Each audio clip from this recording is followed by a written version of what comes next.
chapter 3, verse 12. And Yahuah said, I will be with you, and this will be the sign to you that it is I who have sent you. When you have brought the people out of Egypt, you will worship me on this mountain.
And the 24 elders who were seated on their thrones before Yahuah fell on their faces and worshiped him, saying, We give you thanks, Yahuah Elohim, the one who is and who was, because you have taken your great power and have begun to reign. I will worship you, Yahuah Elohim. I will worship you, Yahuah, my Elohim. I will worship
crabs in the barrel, we are unwilling to change. We're not how the music and television portrays. We're more than laborers, entertainers and slaves. More than gangbangers, stranger, I don't care how you raise. Stare in the maze and wanna be up there on the stage. Back in the day, history shows only oppression. Selfish aggression that's never known correction. I have objections, confessions of my imperfections. Every day I'm degraded, still haters of my complexion.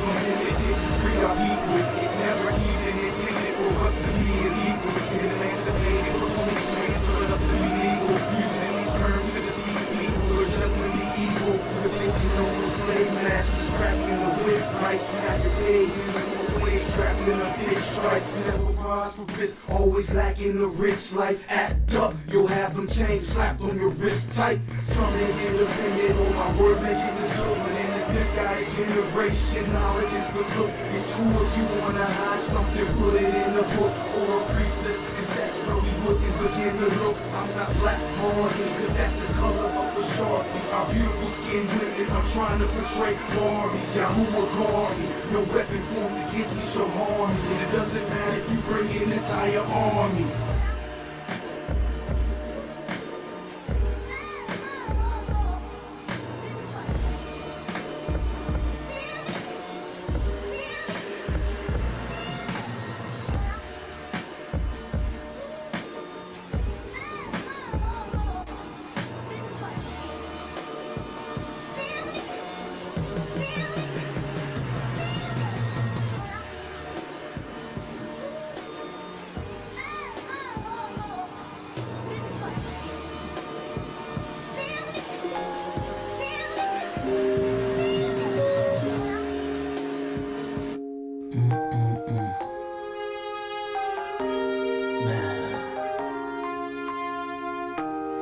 It's looking bad here.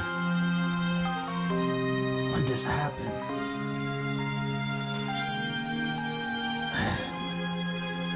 Yahusha, when you coming back?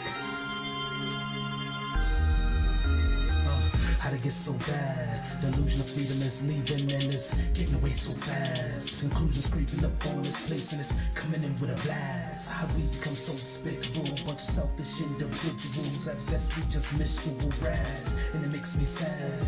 What kind of place think it's okay to take kids from their dad? Steal from the poor and get to the bad, it's sick where we at. This world's very contrary, opposite and anthem of what Yahuah handed them. They trampling his planet and they damaging the land and invading the skies with cancer and not giving us a chance. But when Yahuah called, I answered him. I'm fearing him on the mountain, declaring his good news to those that's hearing him. He's sealing them, the wicked he's revealing them, the sickness he is healing them. Yes, he is very real, and when you believe you will hear from him. He's calling those that seeking him with all they being in, hearing and receiving him in truth, love and believing him. I'm leading him on his name.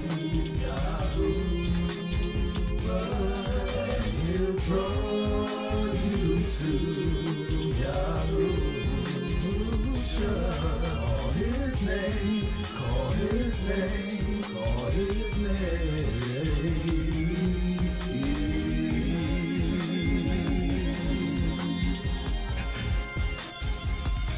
Please come, Yahusha, we need you. Please come and get your people.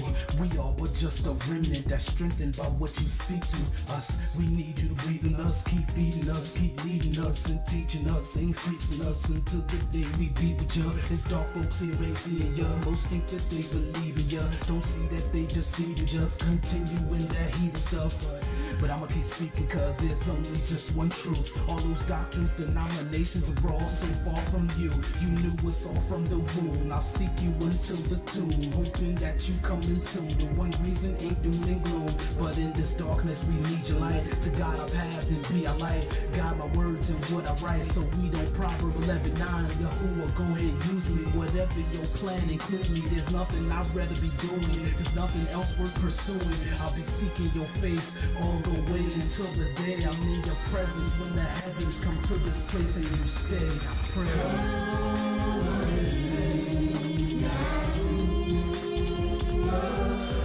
He'll draw you to Yahusha. Call his name, call his name, call his name.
Israel, this is it. Deuteronomy 28 verse 68. And the Most High shall bring thee into Egypt again with ships, by the way whereof I speak unto thee, thou shalt see it no more again. Egypt? Yeah, man. This is talking about the spiritual Egypt, America, the house of bondage. Oh, that's how our Western journey began. Yeah, man. Israel gone captivity for breaking your law. We were driven out of Israel by the Roman Empire. Seek some refuge in our West Africa. Then the Arab and the Amite soldiers to Esau. They focus on the slave ship to America. Enslave us, fire on the slave master. But the scripture said, you must be a fierce slaughter. For the iniquities down your forefathers.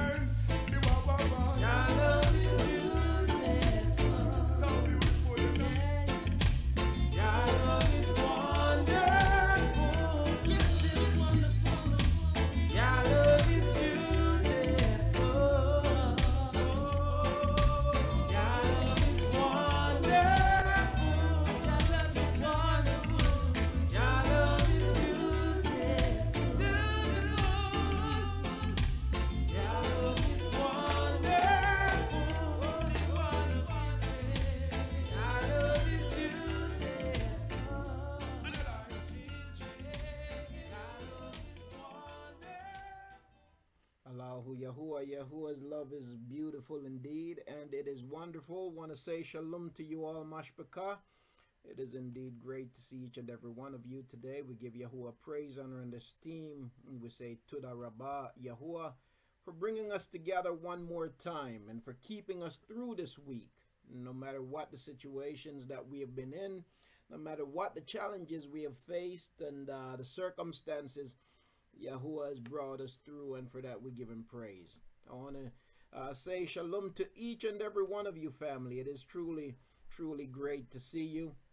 Looking forward to an awesome fellowship today, and again, giving Yahuwah praise, honor, and esteem. Before we go any further, I want to open up in prayer, and then we'll come to our greetings. And so, family, if you would turn your faces with me toward Yahuwah's set apart place, the place that he has chosen, a place where he promised that when he spoke with Shalma, he said that if my people who are called by my name would humble themselves and pray and seek my face, turn from their wicked ways, repent, seek his face, then he would hear from Shamayim and he would heal their land. And you know, sometimes, family, as we cry out for our deliverance and as we wait for deliverance, sometimes deliverance can seem like it take long to come, and it do. It not just seem like it, but it does take a while, don't it? And you know, Yahuwah cautions us. He says, we're cautioned. It is those who endure to the end that shall be redeemed. And the race is certainly not given to the swift, neither is the battle given to the strong, but to those who will endure. And that's not just one verse, but it's a couple of different writings combined. But that's basically Yahuwah's message to us. And so we ask him today to give us the strength to endure. No matter what it is that we're faced with, no matter what it is that we're going through, help us to endure, Yahuwah. And so we look toward your set apart place today, Abba. And we say, Tuda, because you are just.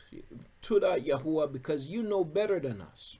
Help us, Father, to humble ourselves and to acknowledge that we really know nothing, that we are very limited in knowledge, and you know all things. And you know, ignorance can sometimes cause us to act irrationally, to think irrationally, to speak irrationally.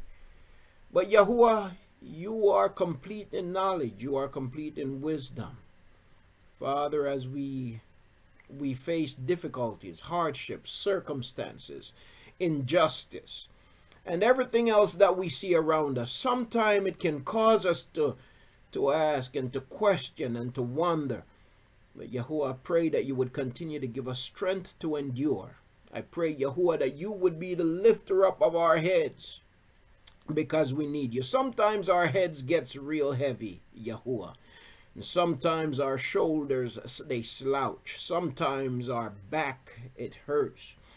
We just can't keep a straight posture under the pressure. But Yahuwah, I pray for your strength. I pray, Yahuwah, for your guidance. I pray for your deliverance for all of your people. Yahuwah, we are afflicted on every side. We look and we see our people perishing. Father, we see our people dying from affliction. You promise restoration to your people, Abba. And we pray today that you would come, and that you would come quickly, that you would bring deliverance to your people. Abba Yahuwah, while we run and we seek to endure, we pray for your strength. We pray that you would give us endurance. Help us, Yahuwah, that we would mount up with wings as eagles, that we would walk and not be weary, run and not be weary, and that we would walk and not faint. And in the process, as we walk and as we run, teach us how to wait on you, Yahuwah. We pray that you would barak every household represented here today. We pray for our families, the people of Yasharal, even those that we do not know personally. But those today who are grieving, those who are mourning, Father, we pray for For the family of our Akut, that our Akut Joan just notified us that passed this week from leukemia, from cancer. Yahuah, we praise you that she is resting now in you. Abba, we pray for our children, for her children. We pray, Yahuah, for her Ash, or Hayash, her husband. Abba, we pray for those who remain. You know, Yahuah, you said that when one died, that we should rejoice. And when one is born, we mourn. And as we look at this wicked world, truly I understand the concept, Yahuah. And sometimes, because of the love we have for our family, it is still grieve us when one dies. Not that they suffer anymore, not that they have to deal with the injustices and everything else that we have to deal with, but truly they rest in you. But for the living, sometimes it can be difficult accepting the fact that you will not see them tomorrow, and they'll not sit at the table the next time around, or whatever it might be. That can be difficult. And so, Father, I pray for all those who grieve, for all those who mourn today, including my family. I pray, Yahuah, that you would give strength to all of us. Give us wisdom and help us to be encouraged in you continually. Help us to walk according to your way and according to your word. Remove the filth out of our hearts, everything that is not of you, everything that is not like you, and make us more set apart unto you, because Yahuah, we need you. There is none of us that don't need you. There is none of us that can walk this walk without you. We need you, Yahuah. I want to say shalom to you all, family. Halal hu Yahuah, and esteem for this opportunity. I want to begin by greeting our Mashpaka here on Zoom. I want to say shalom to my Yakut Yolanda and to my Yaki Yaram Yahu. It is wonderful to see you, Mashpaka. Also want to say shalom to my Akut Wakita.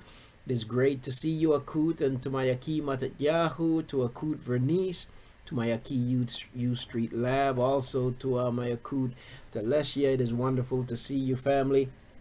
To my Akut Sharia and Aki Yahakab, I say shalom, Mashpaka. Also to our family joining us via the Samsung SMJ320, I want to say shalom to you. To Akut Mia, I say shalom to you, Akut, and also to Akut Laneshaya. Shalom to you, Akut. Wonderful to see you. Also want to say shalom to Mayaki Keith. Greetings to you, Mayaki.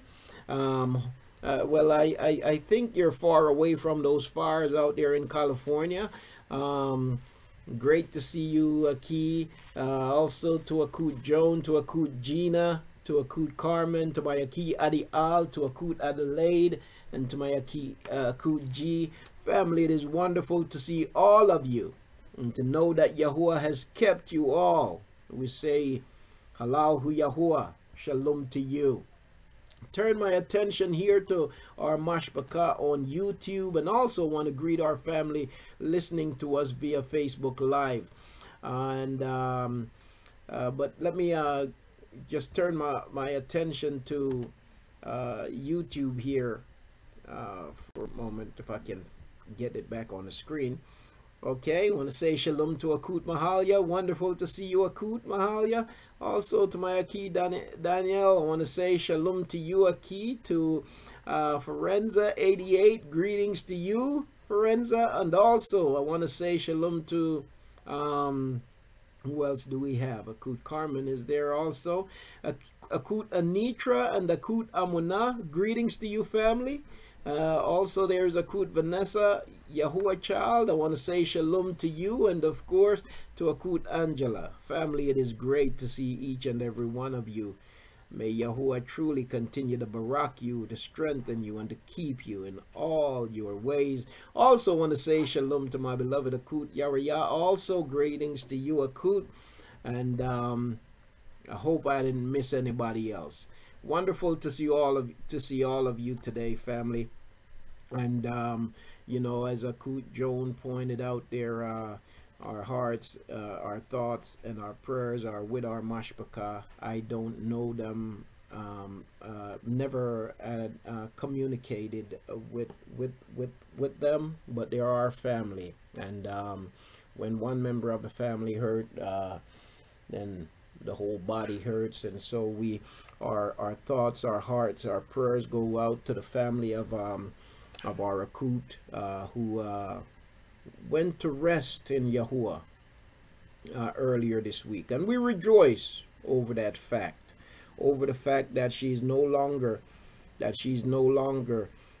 suffering, that she's no longer in pain, that she no longer have to deal with the stuff that the living have to deal with, living in a corrupt society. But the fact of the matter is that she has loved ones that are here. She has children, and sometimes it is difficult, especially it's difficult for grown people to deal with the loss of a loved one, but it can be quite difficult for a child also. So may Yahuah comfort, may Yahuah heal, may Yahuah strengthen, may Yahuah give understanding and guidance to those who are left behind. I mentioned in the text earlier that my Asha, that my wife is also that we are growing up. They grew up together. They spent a lot of time together growing up, and they were really close. And she was only 43 years old, and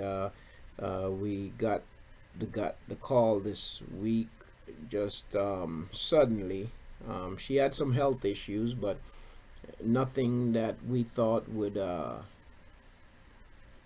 we just didn't expect to hear, one morning this week that she died suddenly. And so she left behind two daughters, two young daughters. I don't remember their ages right now, maybe 12 and 9 or so, babe. 9 and 11. And so again, we pray that Yahuah's will be done in their lives, and that he would truly have his way in their lives, that they would grow up to be young women who fear Yahuah and come to know Yahuah. So family, it is shalom. Okay, it's been a while. It's been 2 weeks, right, since we've met, and so it is a delight to be here today. We're the last time we came together, we've been in the book of Mashali chapter 31. But the last time we came together, and the subject, our study is titled "Don't Give Your Strength Away." But we took a break from that the last time we came together to address the subject of Mashiach, right? And I guess you could say the nature of Yahuah. We stepped away from the study to deal with that, because I feel it was pressing for me to do so. So we're going back to our study today from the book of Mashali, from the book of Proverbs chapter 31 we're now in. And so we have covered from chapter 1 to chapter 30, verse by verse. And so now we're in chapter 31 of the book of Proverbs. This portion of the study from the book of Proverbs we have titled "Don't Give Your Strength Away." And so we are studying Proverbs 31 verses 1 through 3, and we're comparing that with the life of Shaphatym, from who they call Samson, from the book of Shaphatym. We began reading in chapter 13, and so we're going to continue in that today. But before we go any further, family, it's been a while since I've heard the voices of the Mashpaka, and week after week or every other week when we come together, you always hear my voice, but I don't hear your voices enough. So you know what, before we get into our study today, I just want to open up the microphone to see if there's any of the family who would like to you know, if you want to come to the mic just to give Yahuah praise, honor, and esteem, to let your neighbor know that you're here. You know, it's always a wonderful thing when we hear from each other, and it gives encouragement that you know, in spite of what the challenges are, in spite of what I'm facing, it's not just me holding on by myself, but you know, Akut Carmen is out there holding on with me. You see, Aki Keith is out there holding on with me. Aki Adial or Aki Franklin or whoever it is, they're out there holding on with me. And so they didn't give up, and that's encouragement for me not to give up, right? In spite of what it might be, in spite of what the challenges might be, in spite of what the difficulties might be. And so as iron sharpens iron, so does the presence of a man's friend. And so to Yahuah be all esteem. So family, if there's anyone who would like to if you'd like to just come to the mic, give Yahuah praise, honor, and esteem today, let your family hear you, then by all means I want to encourage you to do so. You can raise your flag. Let me go to see, how do I see that again? You can raise your flag if you would like to come to the mic. If not, that's all right. I'm not going to put anybody on the spot or force anybody to come to the mic, but if you would like to, then that's certainly a baraka also. All right. Okay, let's see, we have other family members that just joined us, and I want to say shalom to you, family. Okay, I want to say shalom to you all. All right. Okay, so we're going to go ahead and we're going to go to our study today. I want to take you back a little bit because it's been now 4 weeks really since we started on this subject of don't give your strength away.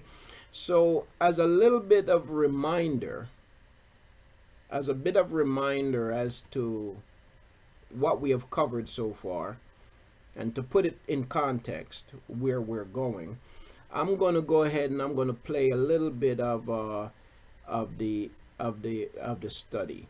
Okay, I'm going to go ahead and I'm going to play a little bit of what we have covered so far. I'm going to kind of just skip through the lesson just to get us up to speed, and then we'll pick up from there. All right, so I'm just going to go to the recording on YouTube and just kind of play a little bit of what was already covered, and then we're going to pick up from there. So bear with me. No, on the TV. Is it turned up? Is that the right one?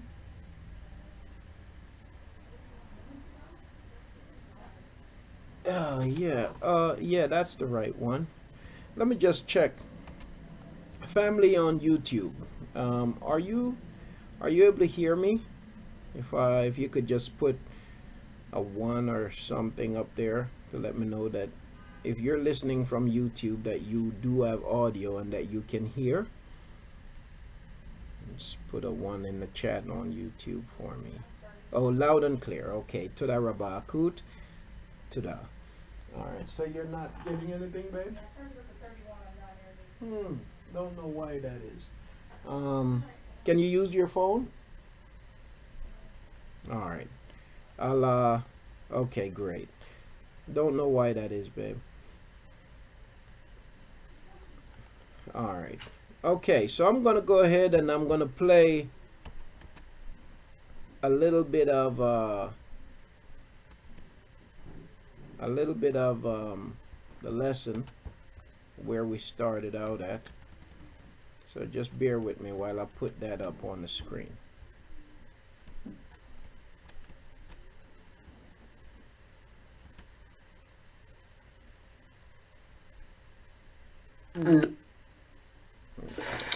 Just week today. Oops, 1 second.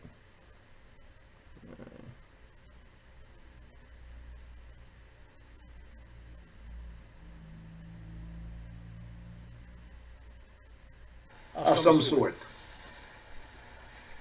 Now again, I'm going to say there's healthy lust and there's unhealthy lust. What I'm saying is there is some kind of attraction that compels you to this person. And that attraction can keep you blinded to some stuff for quite some time.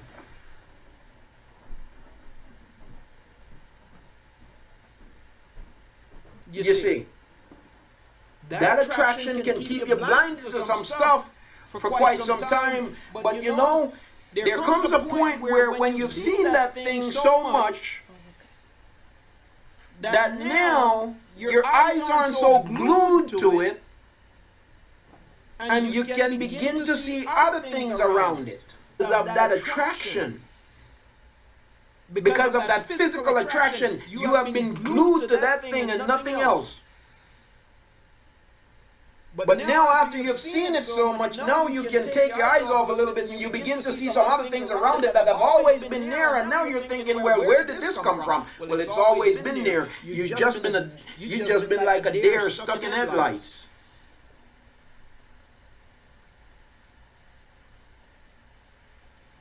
Yep. You know? So it's always been there, but that's where the real work begins now. That's where we have to remember the vow, and that's where we've got to make a decision to treat every day like it was the first.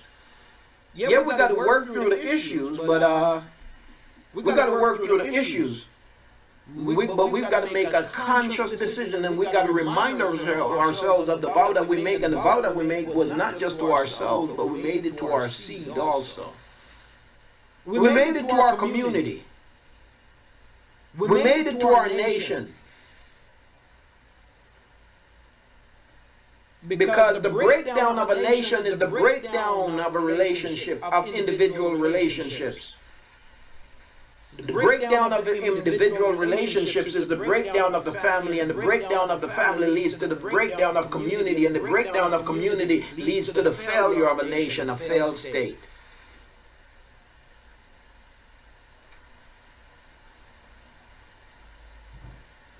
So we got to be committed to the relationship in order that we may be committed to the community, so that the community can be committed in order that there will be a nation.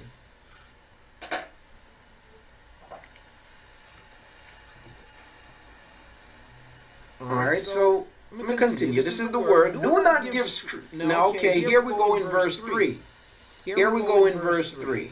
So verse 2 says, let me back up for a little bit because I've been talking for a little while.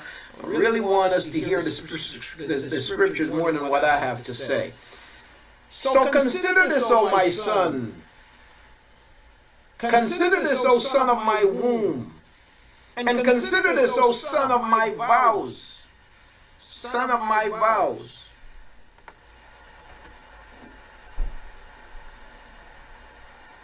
Okay? It's also important to keep in mind that sons and daughters, they are heirs. They're heirs, right? They're your heirs. What inheritance are you leaving them? Are you leaving them an inheritance of dysfunction? Are you leaving them an inheritance of lewdness? Are you leaving them an inheritance of ignorance? Are you leaving them an inheritance of chaos? Are you leaving them an inheritance of rebellion?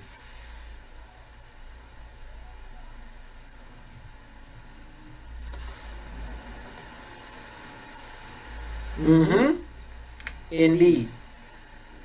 And that is true. And we're going to go to that point here in a little while too, Akut. Let me read what Akut Sherry wrote. Relationships are sometimes based on support and more of an attraction of having same beliefs and not physical. Right? Now, I will say and I will caution, we are people, we are human beings. And Yahuah made us, even though, you know, again, at least what I found, what I saw in Christianity, there is in some aspect of Christianity this idea that physicality shouldn't have anything to do with a relationship. But let's get real and let's get honest. We are people. We are human beings. And when we see somebody created by Yahuah with certain physicalities, we are attracted to that. Our eyes go to it, or we are attracted to that. It's natural, it's normal. It's natural and it's normal.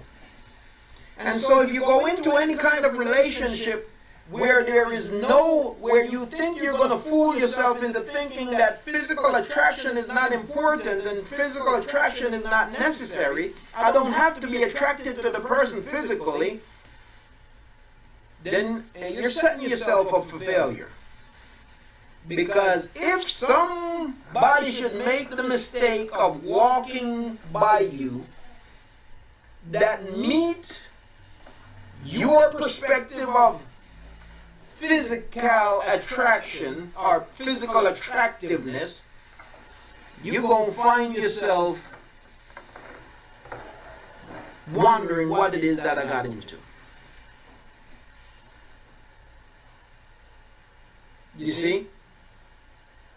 So, even in arranged marriages, as in the scriptures,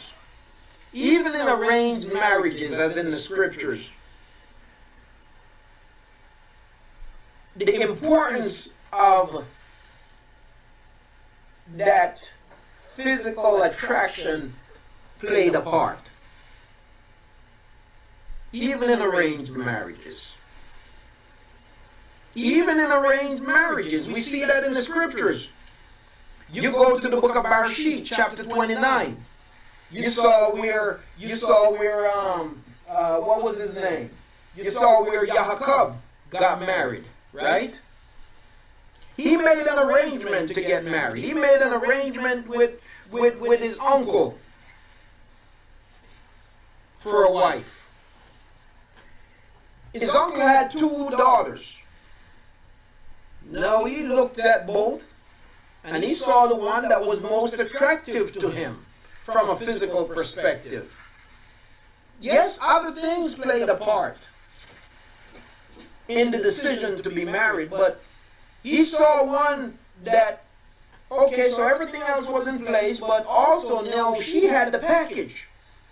But her sister was lacking when it came to what he perceived as being physically attractive. And so he made an agreement with his uncle to work for the one daughter. But the uncle was a con man. And so what he did was, after he worked 7 years, he said, oh, you know what? Now the one that you desired, she's the younger one, and it's not our custom to give away the younger one in marriage before the older. And so, this 7 years that you worked, I'm going to give to you Leah.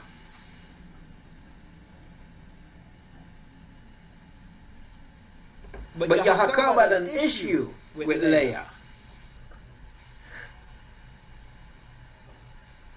He didn't meet his test of physical attractiveness. She didn't meet his test of physical attractiveness. And so that created some problems in the marriage. So even though he was given Leah, and after waiting for a whole 7 years, working hard for 7 years, and that day came when the 7 years was up and they had that marriage feast, and that night after the feast,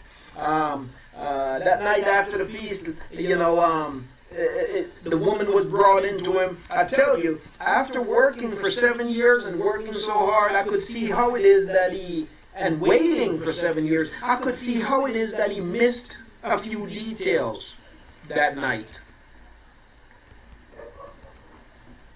and only realized after waking up in the morning that, uh-oh, there's a problem. This ain't who I thought it was. You missed the face. I mean, 7 years will do that to you, right? I mean, working hard for 7 years. You know, working up to that moment. He missed the face. That got him. Now you're hooked, brother. Now you're hooked. So now, woke up in the morning and he couldn't determine whether she was looking at him or she was looking at the ceiling. And he ran out of the tent and he went and he called out to his father-in-law and he said, "What have you done to me?"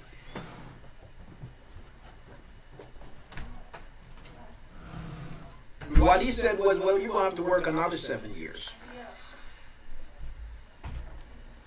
You're going to have to work another 7 years." And so it said that the other 7 years that he worked, it was like nothing to him.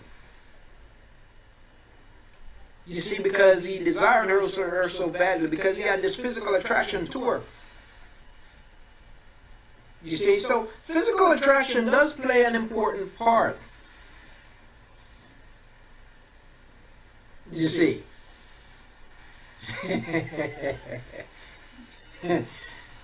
All right, I'm going to skip ahead here for a little bit, family, and then we're going to pick up.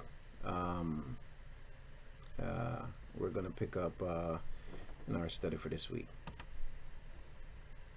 30 companions to be with him. You know, so he was a cool dude. He was, I mean, you know, he was a fly guy, looked good, strong and everything.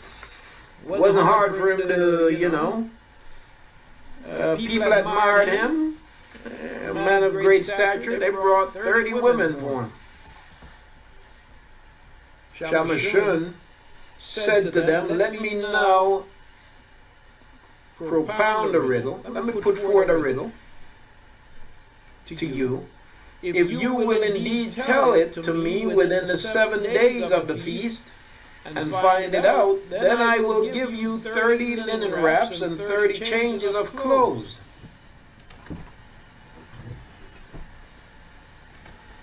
And that was a lot back then. But if you are unable to tell me, then you shall give me 30 linen wraps and 30 changes of clothes. And they said to him, "Go on, put it forward. Forward your riddle, that we may hear it."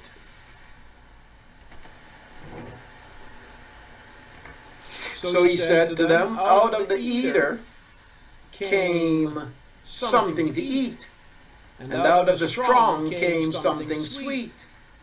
But they could not tell the riddle in 3 days."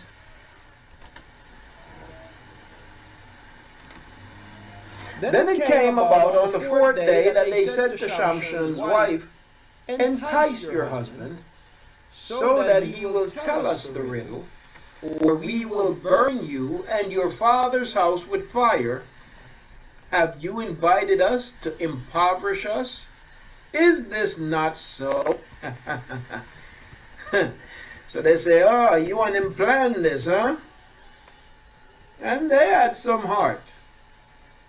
Now, it's not like, so if they lost, they would have to pay up, and that was a lot of money. 30 outfits and 30 pieces of linen. That was a lot of money. They said, "Have you invited us to impoverish us? Hey, you better get this together. We need the answer, or we're going to burn out you and your family." Shaphatym's wife wept before him and said, "You only hate me, and you do not love me. You have put forward a riddle to the sons of my people, and have not told it to me." And he said to her, "See, I have not told it to my father or mother. So should I tell you?" No, manipulation is in the air. Okay? The curvy manipulator has started working. And she knows she has the upper hand. However, she wept before him 7 days while their feast lasted. So if she weeping for 7 days, you know, Ain't nothing happening. And on the seventh day he told her, because, see, on the seventh day he said, man, it's been 7 days. I better tell her, you know. On the seventh day he told her because she pressed him so hard. Yeah, she held it out so hard. She then told the riddle to the sons of her people. So the men of the city said to him on the seventh day before the sun went down, what is sweeter than honey? And what is stronger than a lion? And he said to them, if you had not plowed with my heifer, you would not have found out my riddle. he called her a heifer. If you had not plowed with my heifer,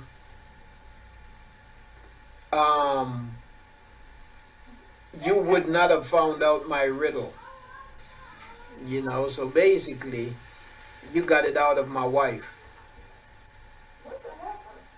A female cow. Then the Spirit of Yahuah came upon him mightily, and he went down to Ashkelon and killed 30 of them, and took their spoil and gave the changes of clothes to those who told the riddle. And this guy was something else. And his anger burned, and he went up to his father's house. So after they got the riddle, because his wife gave up the secret, he didn't pay out of his own pocket. He went down to the neighboring people, beat them up, and took their stuff and used it to pay his debt. He said, I ain't gonna pay for this out of my pockets, you know. And so he went and he beat up some folk and took their stuff and paid for it. Now, but Shaphatym's wife was given to his companion, who had been his friend. Oh boy, done messed with a madman. Okay. He already quite heated. Now they're going to take his wife and give the wife to his friend. But after a while, in the time of wheat harvest, Shaphatym visited his wife with a young goat and said, I will go in to my wife in her room. But her father did not let him in either. Did not let him enter. Her father said, I really thought that you hated her intensely, so I gave her to your companion. Is not her younger sister more beautiful than she? Please let her be yours instead.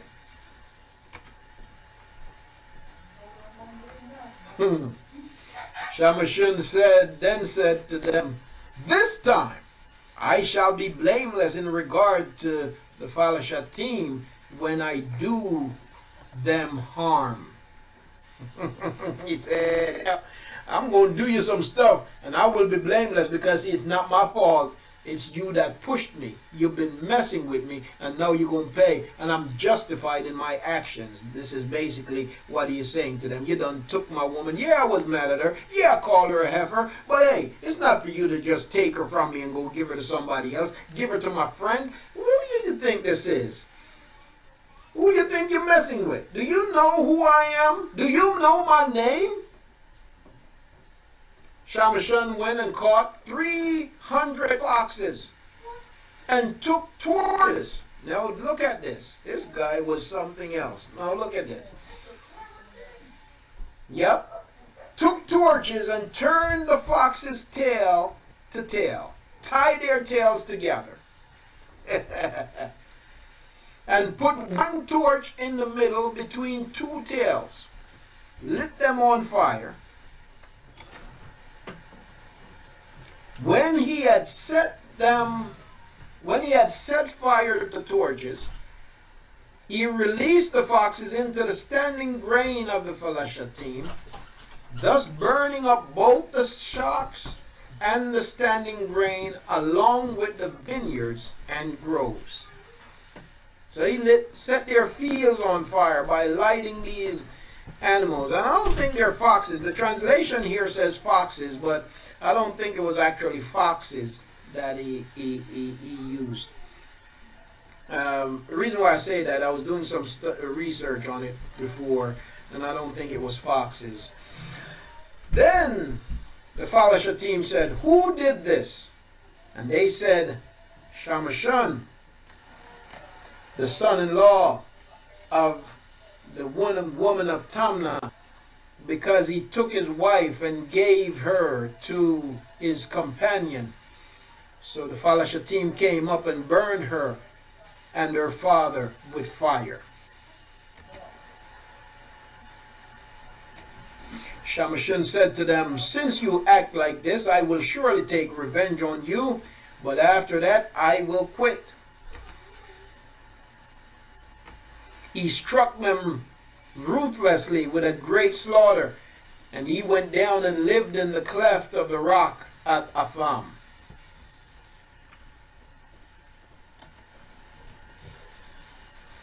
Then the father Shaphatym went up and camped in Yahudah and spread out in Lahai.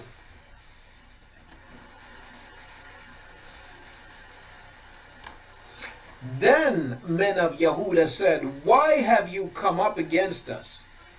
And they said, "We have come up to bind Shaphatym in order to do to him as he did to us." Then 3,000 men of Yahudah went down to the cleft of the rock at Atham and said to Shaphatym, "Do you not know that the father Shaphatym are rulers over us? What then is this that you have done to us?" And he said to them, "As they did to me, so have I done to them." Now, this was Yahuah using a hot-headed, simple and foolish young man. Yahuah didn't make him that way, but he chose to be that way. And so Yahuah used it, though, for the benefit of the people of Yasharah. But the lesson here is that we can't allow our emotions to cause us to respond to every situation. Sometimes we gotta bring our emotions under control. Because if we respond to every hit, to every blow, then many times we only make the situation worse. And if we respond in the same way to every situation, simply because somebody punched me in the nose, then I'm going to punch you right back in your nose. Sometimes that's not the way to go. They punch you in the nose. Sometimes the way to get things fixed and to make it right ain't to punch them right back in the nose. Sometimes it is. Sometimes it's not. But a foolish person, a person without wisdom, will always think that the answer is blow for blow, and that's not always the answer. It is the answer sometimes, but not always the answer. And when the answer is a blow for a blow, the counter blow have got to be just a little bit more persuasive than the initial blow, than the blow received. Because if the enemy punch you and you only punch him back with the same force that he punched you, you have not told him anything other than to say that you are no more stronger than I. And if he feels like you are no more stronger than he is, then he'll feel empowered to retaliate again. But if wisdom makes it clear that what's necessary is a counterpunch, then the counterpunch have got to be harder than the punch you receive, to send a message that don't mess with me. Because as hard as this is, it will make him think that, you know what, he might have something even harder than that. Make him think twice. But it ain't, the answer ain't always a blow for a blow. And that's what Shaphatym did. He felt like, you know what, they did this to me, I'm going to do that back. I'm going to play tit for tat. In a relationship, it is important not to play tit for tat, because it will only make things worse.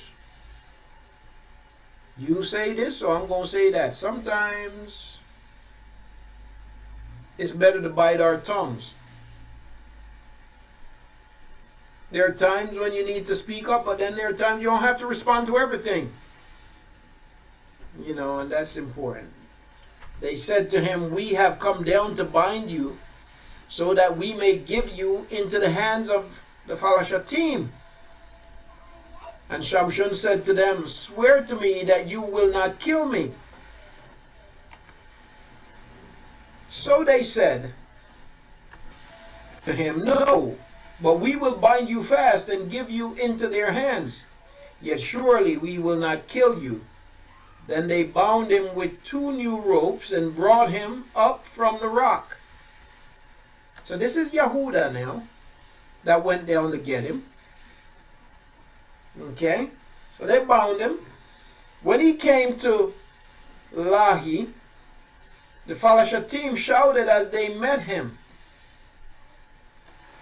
And the Spirit of Yahuah came upon him mightily, so that the ropes that were on his arms were as flax that is burnt with fire, and his bonds dropped from his hands.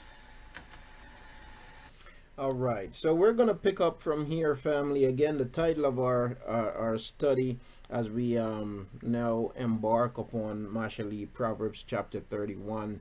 The current title of our study is Don't Give Your Strength Away, and we're comparing Proverbs chapter 31 and verse 3 to the life of Shaphatym, one of Yasharal's judges, who because of a lust problem that he had, and because of a rebellious problem that he had, he made some bad choices, and as a result he ended up giving his strength away. He was a man of great strength. Yahuah had given him great strength, but on account of his inability to govern himself, to govern his emotions, to govern his members, to govern his thoughts and his eyes and everything else, he made some bad choices, and in the end he gave his strength away. So I'm going to go back to the book of Mashali, Proverbs chapter 31. We're going to read verse 3, and then we're going to come back over to the book of Judges, the book of Shaphatym, Judges chapter 15. I'm going to go back to chapter 15, and I'm going to just read from verse 15 in chapter 15, and then we'll pick up. Some of this we have already covered, but we're going to pick up from there. Okay, so let me just go to get us to the text, and we'll pick up. So we're going now to the book of Proverbs, Mashali, chapter 31. Again, the title of our study is Don't Give Your Strength Away. I believe that you know, it's interesting. We have already covered in Proverbs chapter 31. Oftentimes when we look at Proverbs 31, or we hear teachings or commentaries on Proverbs 31, the focus is only on the woman, and it's a great woman mentioned in Proverbs 31, but there's much more. There's much more to the text, even as we have already covered, than even just focusing on the life of this great woman. You know, a lot of attention is paid to her accomplishments, but there are other accomplishments that are oftentimes ignored. And so when we started in this chapter, we looked at her influence in the life of her son, and that's something that is many times overlooked. As a matter of fact, I don't know if I've ever heard anybody pay attention to that. They talk about her influence in the life of her husband, you know, and how as a result of her and the way she lived and the way she carried herself, they talk about how her husband is respected in the gates, as the scriptures point out. But the thing that is often overlooked is the influence that she have, the impact that she have on her children. Okay, and so when we started out by looking at that, right? And I'm just going to read again from verse 1, because we're reading the words of a king. Okay, we're reading the words of a king, the son of this great woman. Okay, so it says, the words of King Lamuel, a message which his mother taught him. Okay, so basically, Mashali chapter 31, Proverbs chapter 31 is Lamuel basically saying, my mama used to say. Okay, that's basically what this is. So King Lamuel is saying, my mama used to say, my mama taught me this. You see, my mama showed me that. And so the words of King Lamuel, a message which his mother taught him. What, my son? And what, son of my womb? And what, son of my vows? Now here we go. And we have spent some time looking at verse 1 and 2. We really have. It might not seem like much there right now, but we have dug into it. And so you can go back to the beginning of that recording that we were just listening to. I didn't start at the very beginning, but you can go back to hear what we discussed concerning verse 1 and verse 2 so far.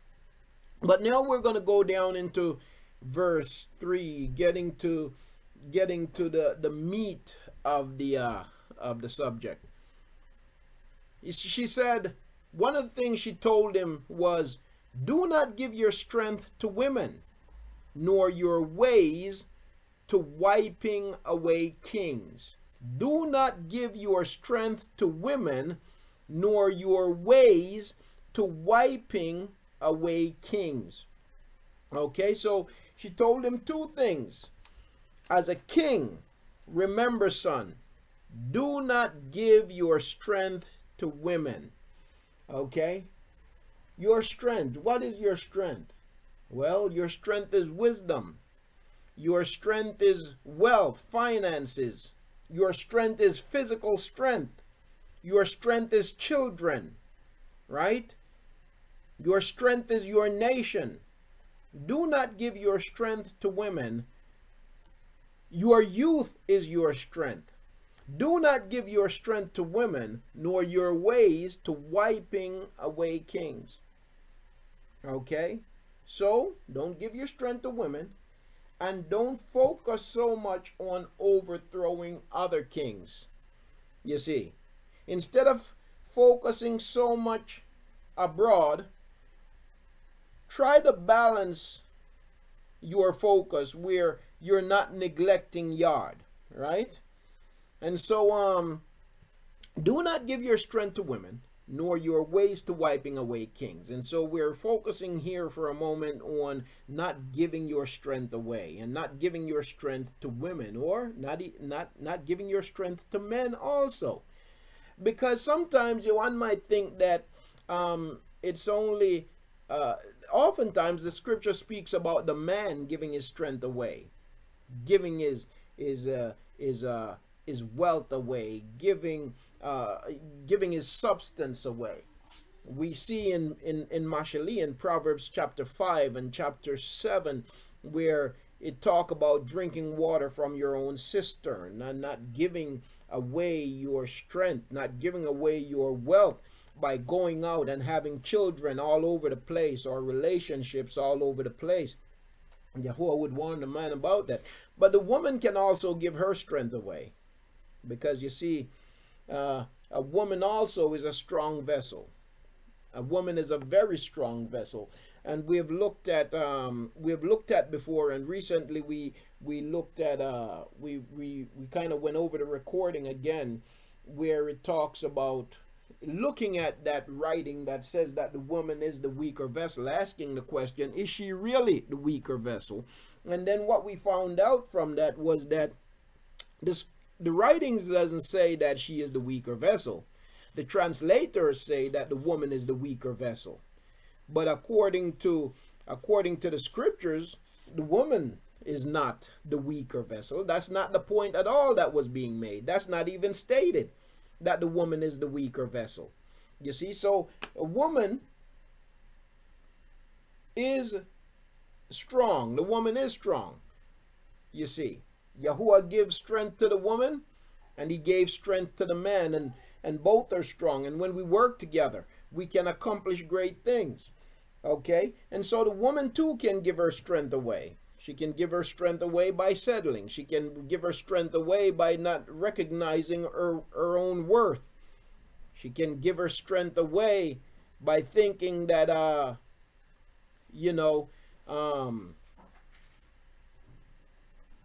she need a certain loser in her life. You see? And you got to be able to recognize that if a person is a loser, and you can't change that. You see? And sometimes you have manipulators who might have you thinking that you can't survive without them. You see, they're abusive, they're manipulative, you see.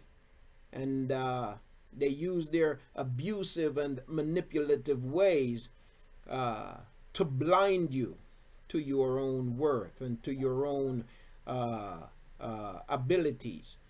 You see, and that happens. And so it's not just the man who can give his strength away. The woman can also. You see, and the same rules that applies to a man giving his strength away through whoring applies to the woman giving her strength away through whoring also. She devalues herself in doing so. All right. So we're looking at the life of, in the end, we're going to see that it cost him dearly. So do not give your strength to women, nor your ways to wiping away kings. We're now going to go back over to the book of Shaphatym, the book of Judges. Go back to the book of Judges. And I'm going to pick up here in chapter 15 and read on until we get to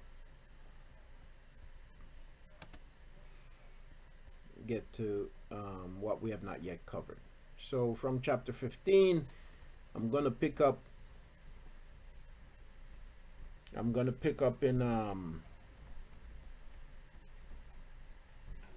so we looked at this last week where the Shaphatym, or the Philistines as they say, they went to the men of Yahudah and they said, listen, how about you talk your brother into giving himself over, you know? And so Yahudah agreed, and then it said, then 3,000, reading from verse 11, then 3,000 men of Yahudah went down to the cleft of the rock of Atham and said to Shamashun, do you not know that the Philistines, or Shaphatym, are rulers over us? Do you not know that they rule over us? You know, this would be like Harriet Tubman going in to other slaves and telling them, listen, we're going to make a run for it tonight. We're leaving this plantation. I'm taking you north.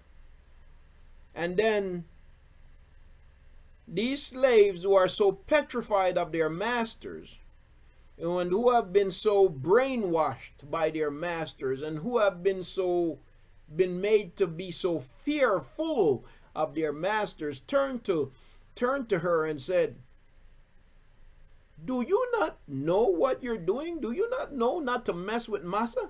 Right? And so Yahudah they were petrified of the Shaphatym. They were petrified of the Philistines, and so they felt like this guy Shamashun, he was only causing trouble for them.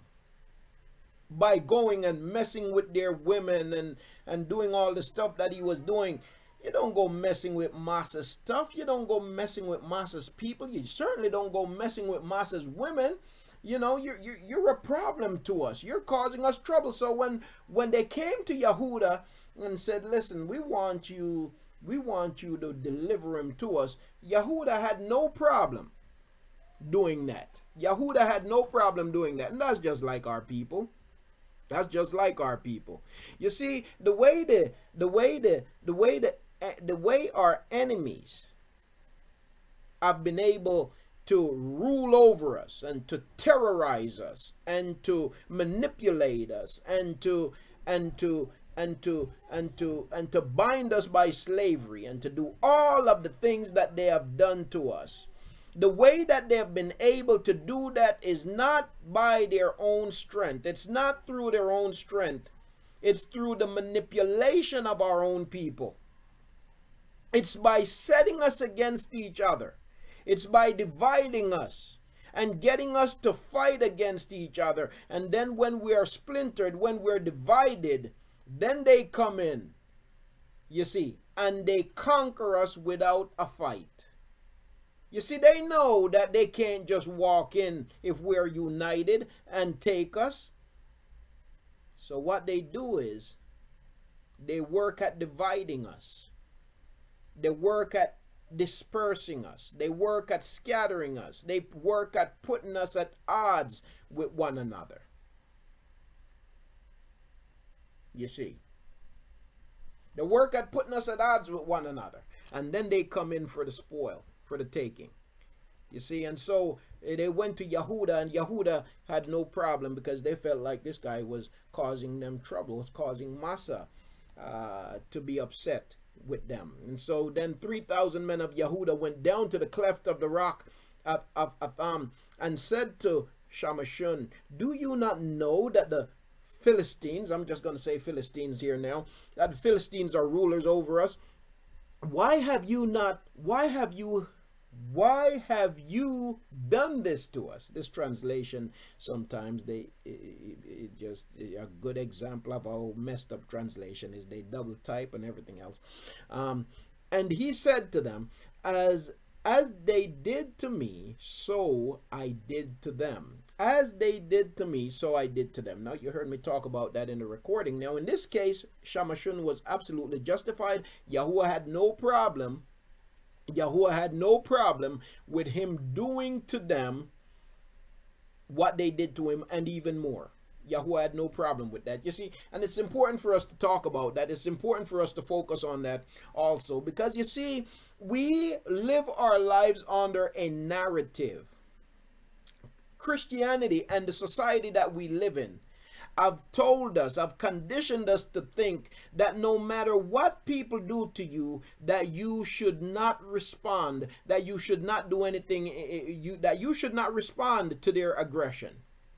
And even though they have been aggressive to you, even though they have been terroristic to you, even though they have been murderous to you, the moment that you respond, all of a sudden nobody remembers that you are the victim. Now you are the perpetrator. Now you are the terrorist. Now you are the murderer. Now you are the wicked one. When all you're doing is defending yourself, all you're doing is responding in self-defense. But a hypocritical, a corrupt, and a wicked society fail. Hypocritical, wicked, racist, corrupt society fail to recall that you didn't start it, that all you're doing is defending yourself. You see? And so what they do? Now they flip the narrative. When all you're doing is simply defending yourself, and now you're a terrorist, now you're a racist, now you're a this, and now you're a that. I mean, you can look at current events. Look at Kaepernick. All he did was stood up and open his mouth about injustice, and now you have a whole bunch of people running around calling him all kinds of stuff, calling him a racist, calling him a terrorist, calling him non-patriotic, calling him all kinds of stuff, making all kinds of fun of him, making up lies about him. But that's how the wicked behave. That's how the wicked act. You see? Look at the nation of Israel. A terrorist state, it is a fact. I know you get in trouble for saying stuff like that, but it is a fact. Okay? It is an apartheid state, just like South Africa was and still is an apartheid state.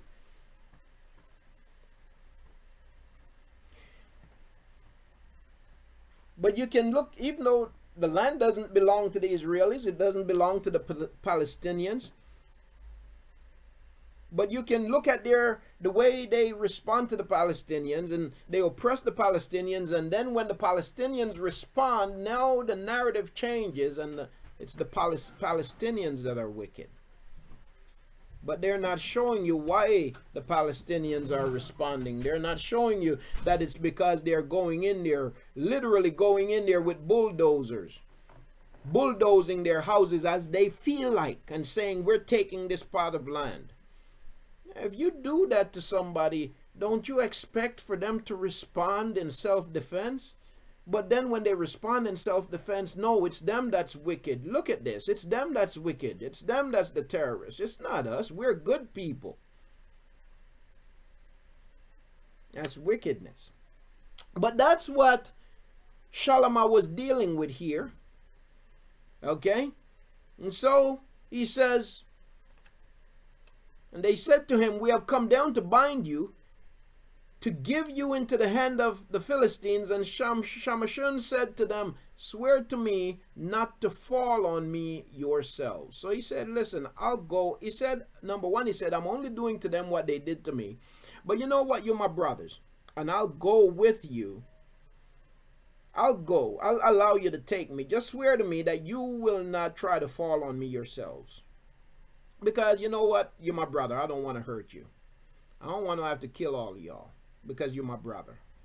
You see? I don't want to hurt you. Just swear to me you won't try to pounce on me yourselves. You see?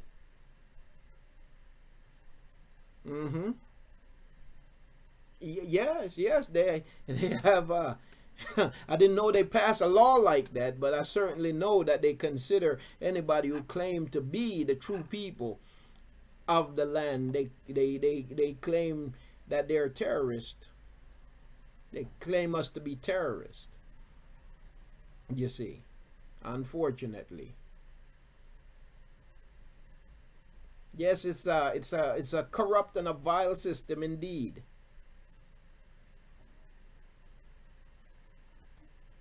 So, and they spoke to him saying, no, but we are certainly, and that's a fact. That's a fact. That's not just something we're saying, that people who claim to be the natural seed. You just saw in that when they were questioning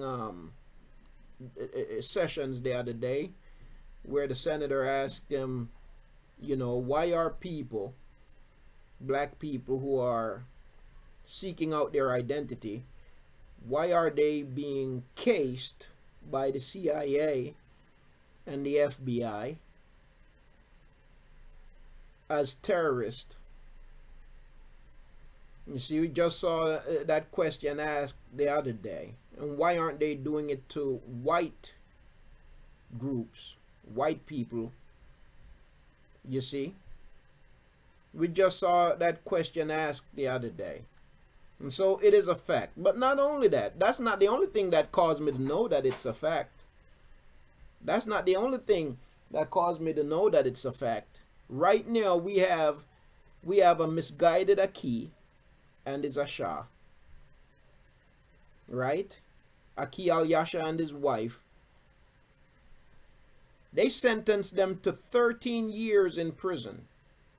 13 years in prison. For what? They charge them with terrorism. They ain't never attacked anybody, never never killed anybody, never did any of that. But they brought terrorism charges against them. And then they trump up false child neglect charges as a way to make it stick, to justify the bogus charges. But they're serving 13 years for nothing, simply because they're saying that we are the people of the book and we are the people of the land. You see? You talk about injustice, and yet they say that this is the most just, this is the best justice system in the world. And it is really not. It's really not. And they said to him, we have come down to bind you, to give you into the hand of the Philistines. And Shaphatym said to them, swear to me not to fall on me yourselves. And they spoke to him, saying, no, but we are certainly going to bind you, and shall give you into their hand, but certainly not kill you. So they bound him with 2 new ropes and brought him from the rock, up from the rock.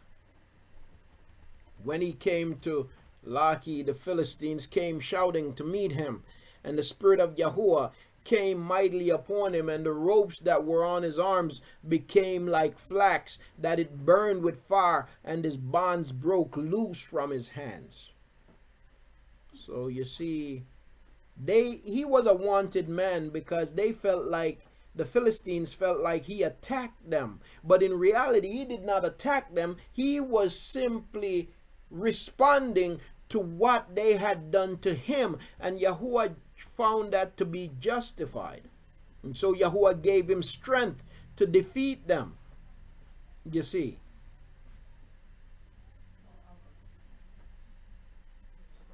Yes, indeed. Akut. Yes, indeed. So Yahuah gave him strength to defeat them, because what he did was not unjust. What he did was not wrong. So Yahuah gave him strength to defeat them. He gave him power to defeat them. Again, and he said, and it says that in verse 15, and he found a fresh jawbone of a donkey, and put out his hand, and took it, and smote 1,000 men with it. And Shaphatym said, with the jawbone of a donkey, 1 heap, 2 heaps. With the jawbone of a donkey I have smitten 1,000 men. He sang a song about the slaughter. And it came to be, when he had ended speaking, that he threw the jawbone from his hand, and called that place Ramath-Lahi.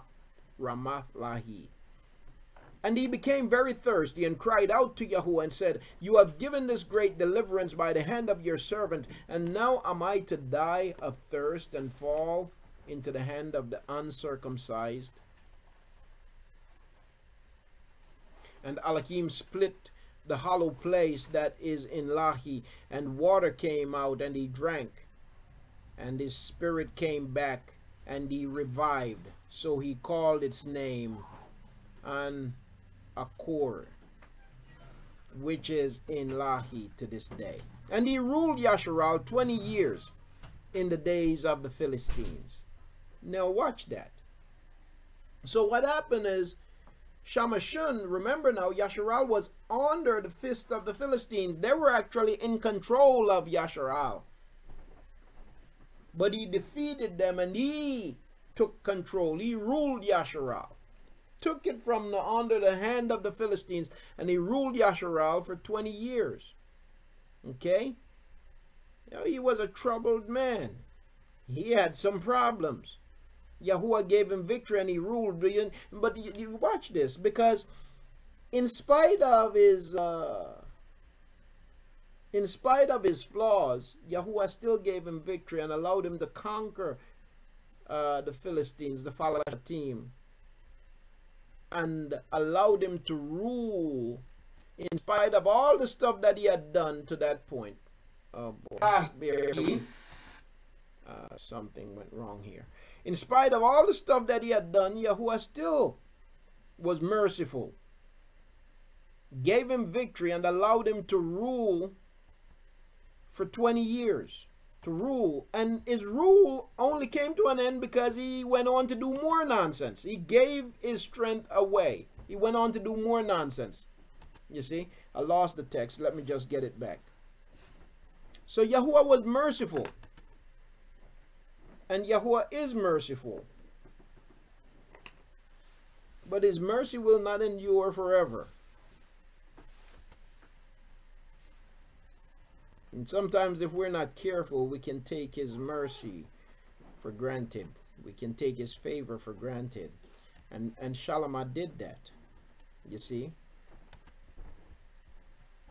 Because Yahuah showed mercy and gave him victory in spite of his stubbornness, in spite of his disobedience.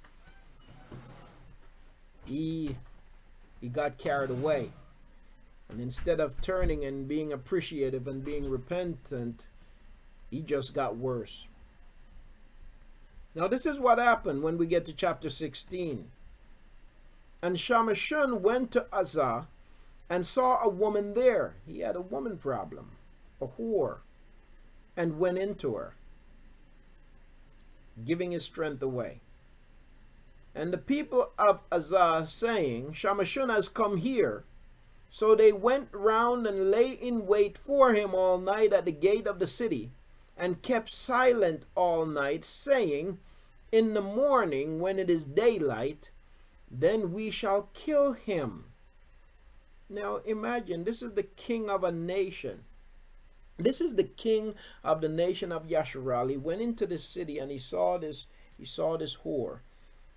And he went into her and he stayed with her all night. Now he's the king. He's the king. He could have had any woman in Yasharal. As a matter of fact, he could have had several women of Yasharal. But instead, he still have this desire to pursue anything other than those set apart to him. And so he went in and they laid wait for him all night. And they said, in the morning, when it is daylight, then we shall kill him. Now Shaphatym lay until midnight, and rose at midnight, and took hold of the doors of the gate of the city, and the two gateposts, and pulled them up with the bar, put them on his shoulders, and took them to the top of the hill that faces Hebron. And it came to be afterward that he loved a woman in the Uadi Sirach, whose name was Delilah. And I'd have to look at her name. Give me 1 second here. Let me just look at this.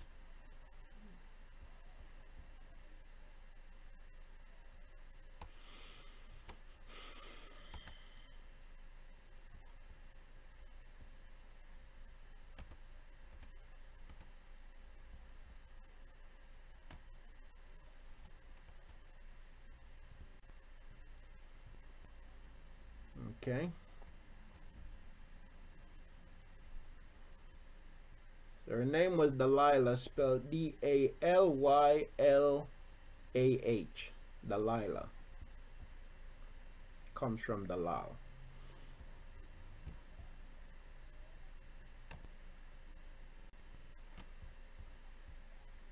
All right, so they were plotting for him, and so he made a statement. Took up the gates of the city and repositioned them, showing his strength. And so after all that happened, it came to be afterward that he loved a woman in the Uadi Sirach, whose name was Delilah. And the princes of the Philistines came up to her and said to her, entice him and find out where his great strength lies. Entice him. Notice that word. Entice him and find out where his great strength lies. Right? Seduce him and find out where his great strength lies. And see by what we might overpower him. Then we shall bind him to humble him. So you see, the enemy, they tried his brothers. And they failed. Not because his brothers were not compliant. They were compliant. They actually got him bound. But Yahuah did not allow them to overpower him. And so Yahuah gave him strength and he was able to destroy them. You see? He destroyed them. Yes, indeed. Yes, indeed, Akut. Yahuah puts limits. Akut Sharia wrote, Yahuah puts limits on what people do. But it is said people overdo wickedness. I wonder how is this? Yahuah's will is fulfilled by the wicked. Is that why the wicked were created? Are they considered wicked servants then? Yes, indeed. They are considered servants of Yahuah, wicked servants indeed. And yes, Yahuah does put limits on what people can do to his people. No. Okay, let me put it this way.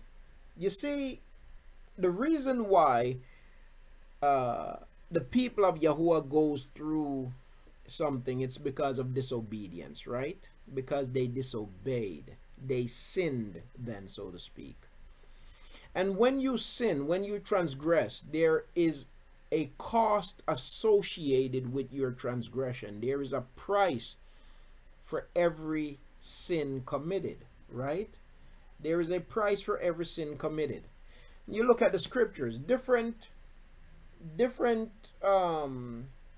transgressions carry different cost, so to speak, right? And for example, if somebody steals something, then they have to pay back sevenfold, right? So depending on the transgression, there are different costs associated with that. Now, when Yasharal transgressed against Yahuah, there is a cost associated with that. And Yahuah has servants, wicked servants, whose their job is to extract the cost, so to speak, right? Or to impute the cost, so to speak. To impute the cost of that transgression upon his people, right? They're the dogs used to chastise his people, to impute the cost. The problem is, though, so Yahuah does put limit.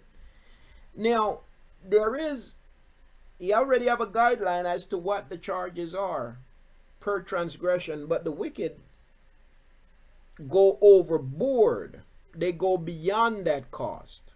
They extract beyond the cost. Now, even though they can go beyond, Yahuah will only allow them to go but so far. You see what I'm saying? So it's not that they're not limited to the exact cost. They can go beyond that, but still they can only go but so far after that. Because if they were limitless, then there would be no end to their wickedness against his people, because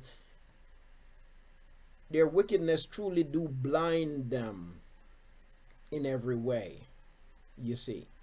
And so Yahuah limit them to just how far they can go. But they certainly can go beyond what is rational, what is normal, and what is just. They certainly are allowed to go beyond that. But they can only go but so far. Now,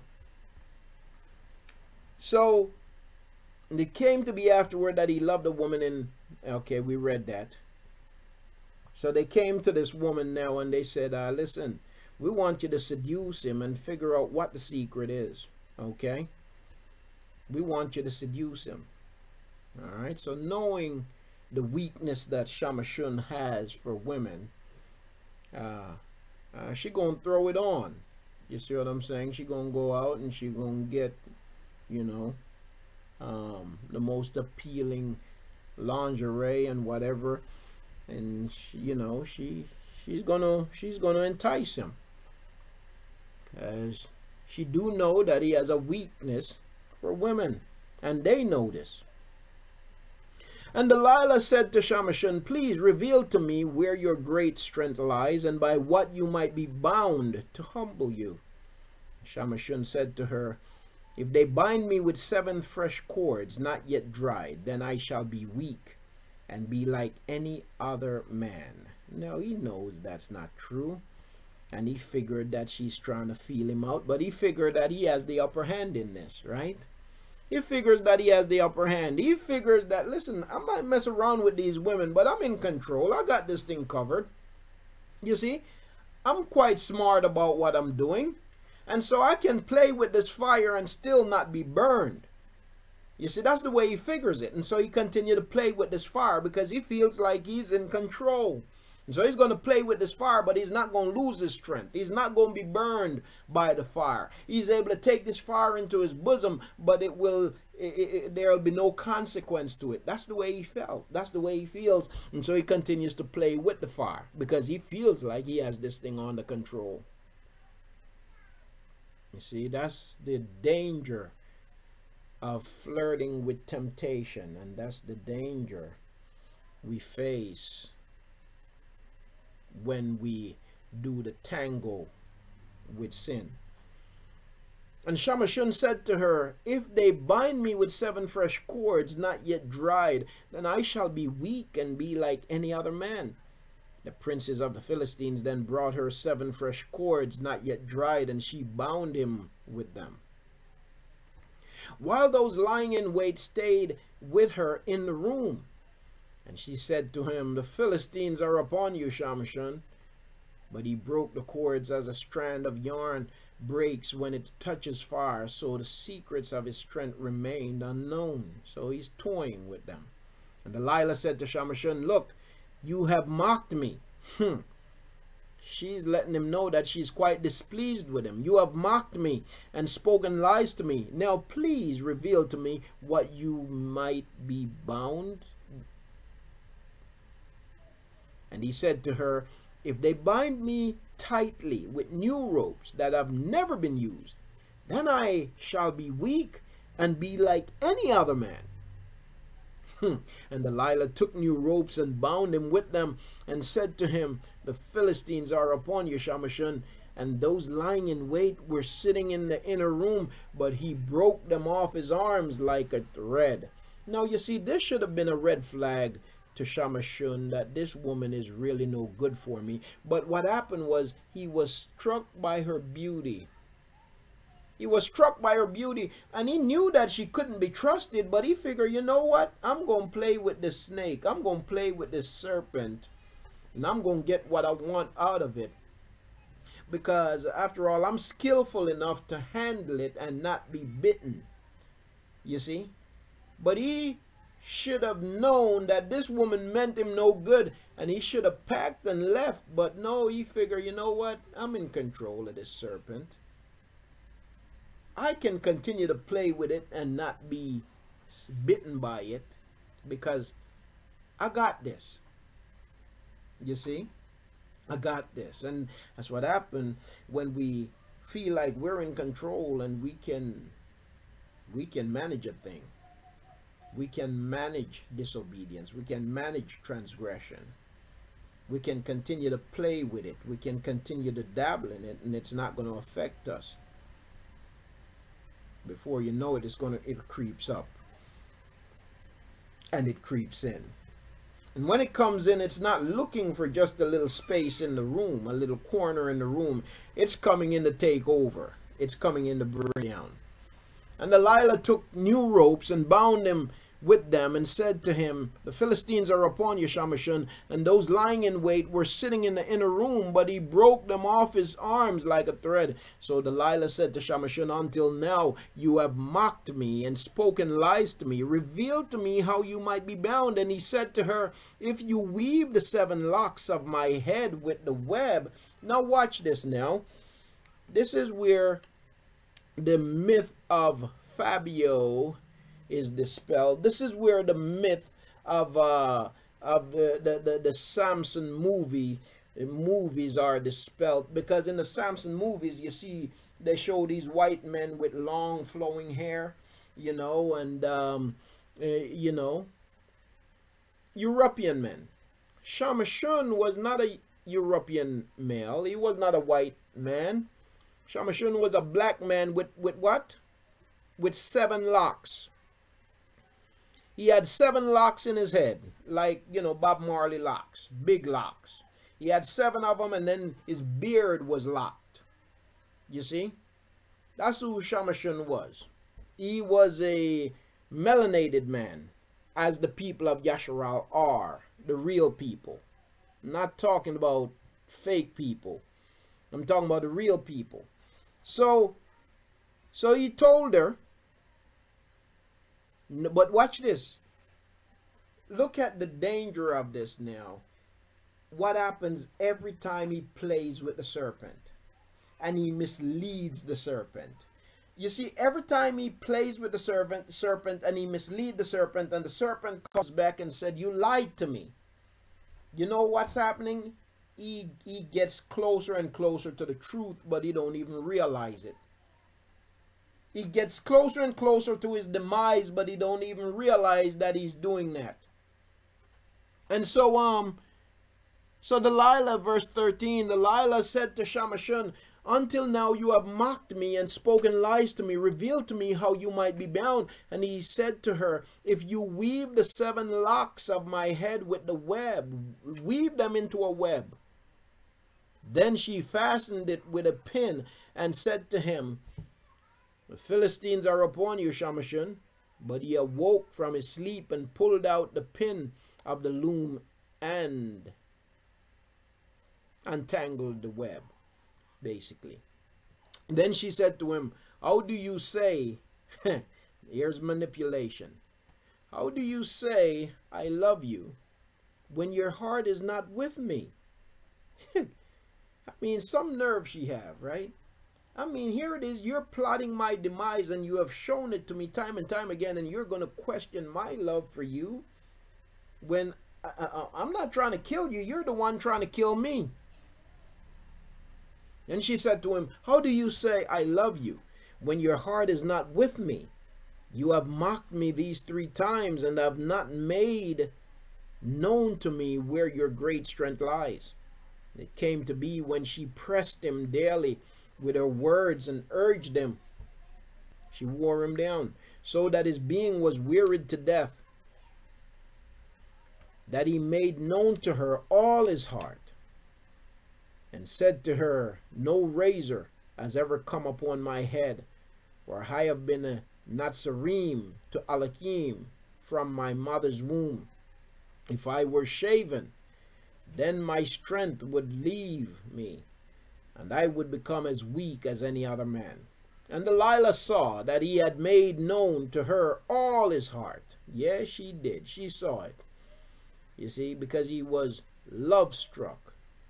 He was in love with a serpent, but he couldn't let go of her. You see, her physique was too, you know, he just couldn't see himself without her. She was too hot to let go of. And Delilah saw that he had made known to her all his heart, and she sent and called for the princesses of the Philistines, saying, come up once more, for he has made known to me all his heart. So the princes of the Philistines came up to her and brought the money in their hand. You know, you see, she was nothing but a harlot, a whore. She was with him only for the money. She cared nothing about him. And her actions showed it the whole time.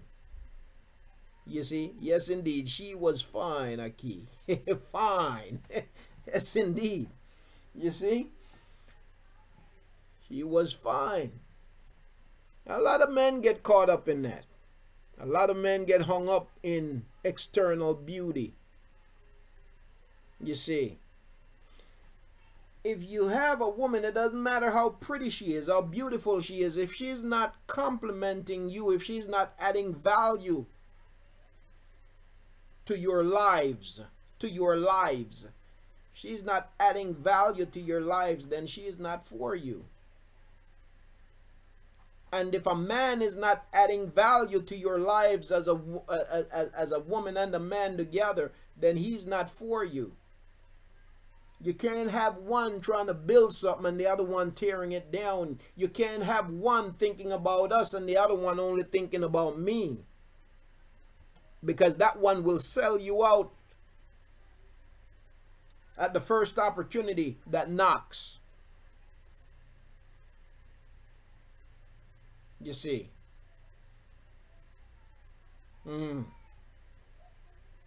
That one will sell you out. You can't have a woman or a man who, listen, any woman or any man who is always talking about me, me, me.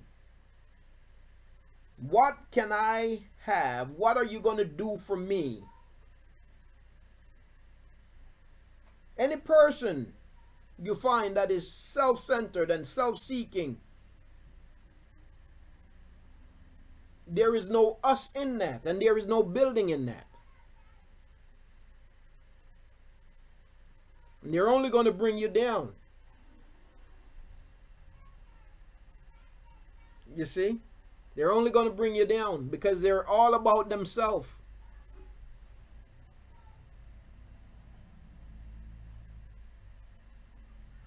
So she's in it for the money while he's stuck on her beauty. But beauty ain't all there is to it.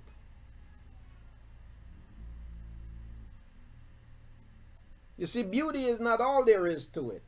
When you're looking for a wife or you're looking for a husband, it's not just about the looks. It's got to be more than that.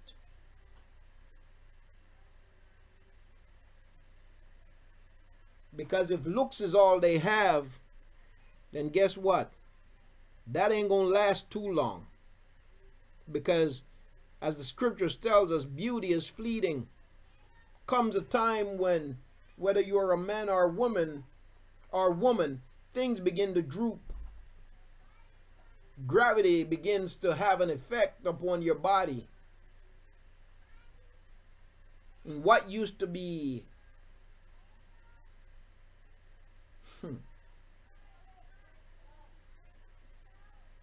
what used to be, as they might say, what used to be tight and right is now loose and whatever.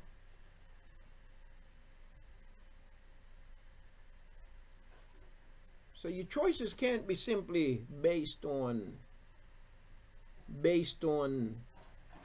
outward beauty. There needs to be substance.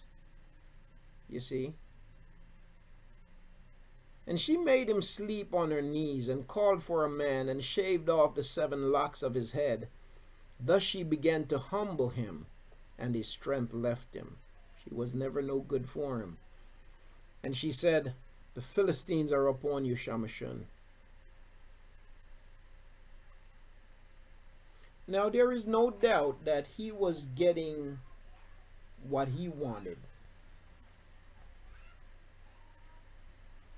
out of the relationship. Now, yea, there was a lot lacking, but he was at a point in the relationship where he didn't mind dealing with what's lacking as long as he was being satisfied sexually, physically. He didn't mind living with what's lacking. He didn't mind living with her selfishness as long as, you know, he could get what he wanted when he wanted in that moment. But you see, what he didn't realize is that after a while, that was going to wear off. Because it doesn't matter how attractive she is physically. There comes a point, or it doesn't matter how attractive he is physically. There comes a point when all of that kind of wear off. Listen, if the whole package is there, it ain't no wearing off.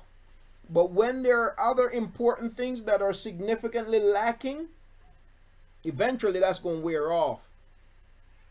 You see? And you're going to begin to see that, man, what value is this adding to my life? What value is this? What, are we building anything together?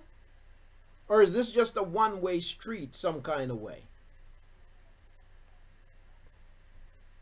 But at this point, he wasn't seeing all that. He was just focused on the physicality of the relationship. And she said, the Philistines are upon you, Shaphatym. And he awoke from his sleep and said, let me go out as before. At other times, man, you're silly. Wasn't even thinking straight. Don't you remember that you really told her the truth? So what do you think's going to happen? She acted upon everything else you told her. So what's going to happen now that you told her the real facts? Ain't she going to act on it? So he said, let me go out as before at other times and shake myself loose. But he did not know that Yahuah had turned aside from him. Yahuah turned aside from him because he said, boy, you foolish.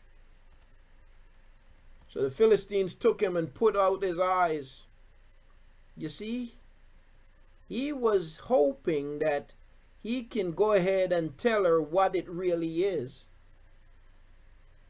And even though his hair is going to be cut off, still Yahuah is going to stick with him. He expected that Yahuah was going to continue to play the fool with him.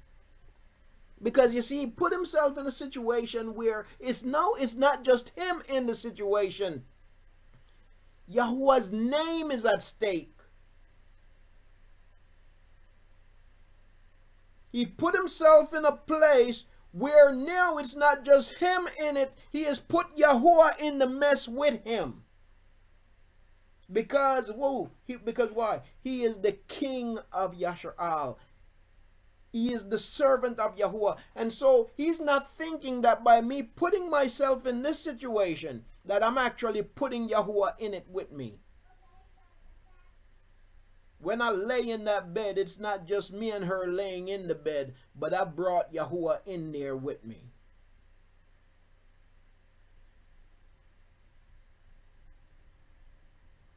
I forced him to be a partaker in something that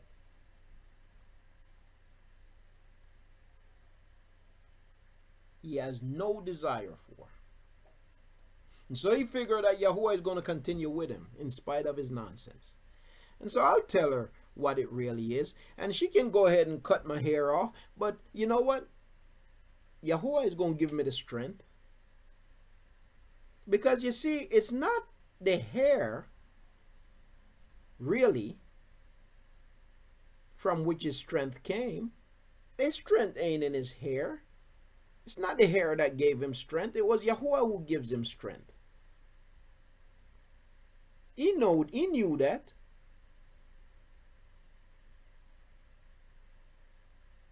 You see. Yes, it would seem that way, Akut. It would seem that way. He was destroyed along with the wicked. Even though Yahuah allowed him to destroy the wicked, but he was destroyed.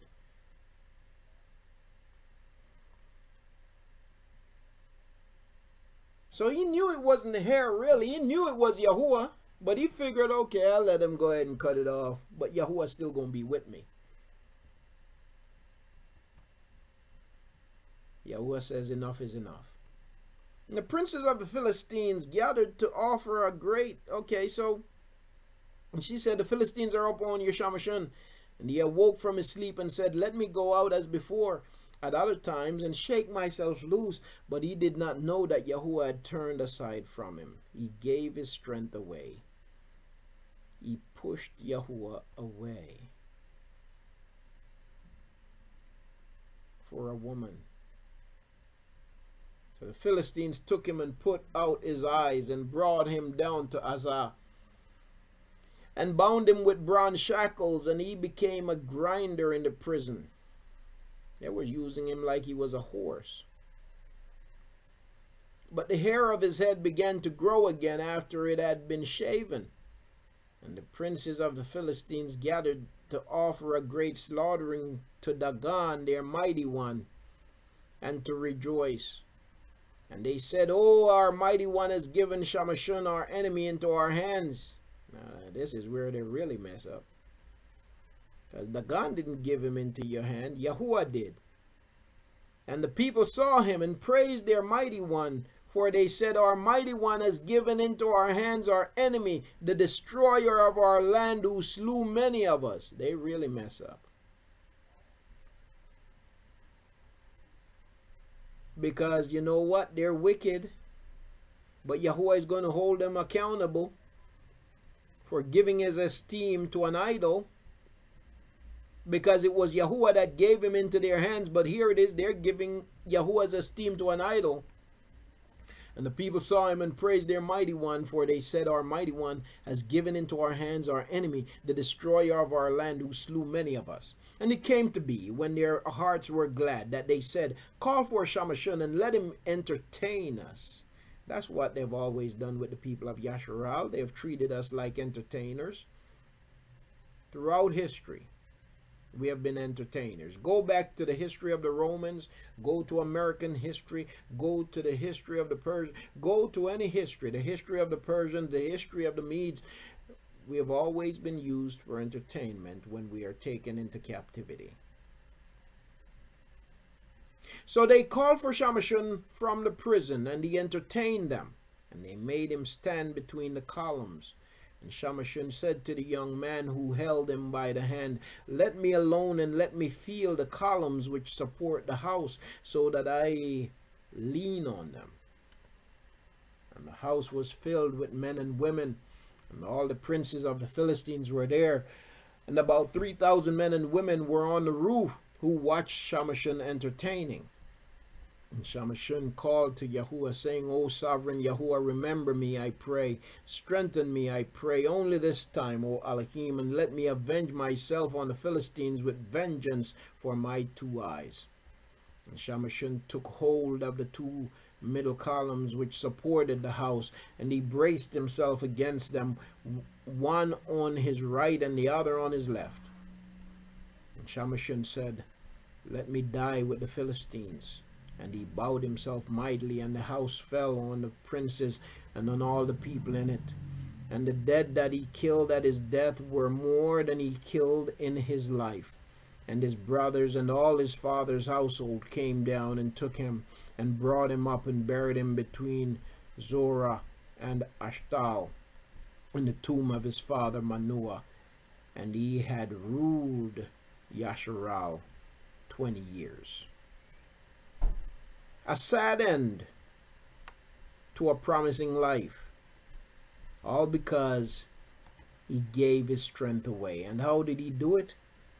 He did it by failing to govern himself, to govern his members, to govern his mind, to govern his eyes, and to abide by Yahuah's instructions and his expectations for his life. He took Yahuah's favor for granted. And what caused him to do this great thing, taking Yahuah's favor for granted? Women.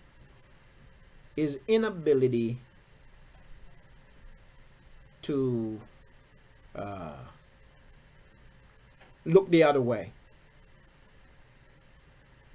His inability to be satisfied. Now, is that to say that the woman or women is to be blamed for his downfall? No. He is to be blamed for his downfall. It was he who went out messing with them. It was he who went out seeking them.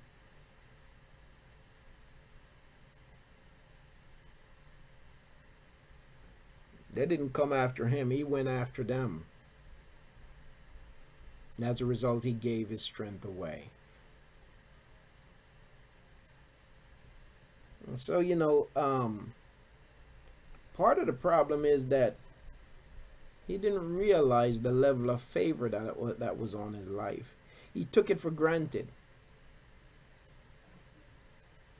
And the bottom line is that you cannot possess what you don't respect.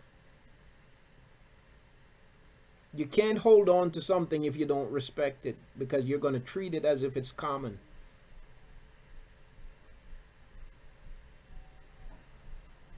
And the challenges for us as we deal with situations, circumstances, people, as we deal with life, the challenge for us is not to treat Yahuah as if he is common. Because the moment we begin to treat him as if he is common, that's where the trouble comes in. You cannot continue to possess, to hold that which you have no respect for. If we don't have Yahuah, and the truth of the matter is that at the end of the day, we have nothing. We have lost our strength. Shamashun lost Yahuah, and hence he lost his strength.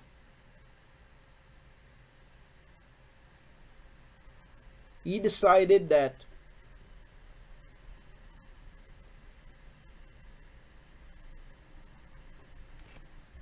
women were more valuable, and that this one woman in particular was way more valuable than Yahuah in his life.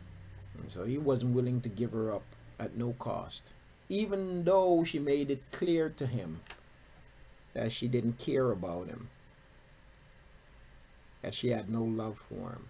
He allowed himself to be manipulated, and hence he gave his strength away. Family, it's important for us to have value, to value ourselves, and to know the value that Yahuah has placed on us, and not to subject ourselves to abuse, to people who are abusive to us, to people who treat us as if we are nothing, we're worthless, or to people who only see us for what they can get out of us, for whatever satisfaction they can get out of us. You know, they only talk to you when they want something out of you.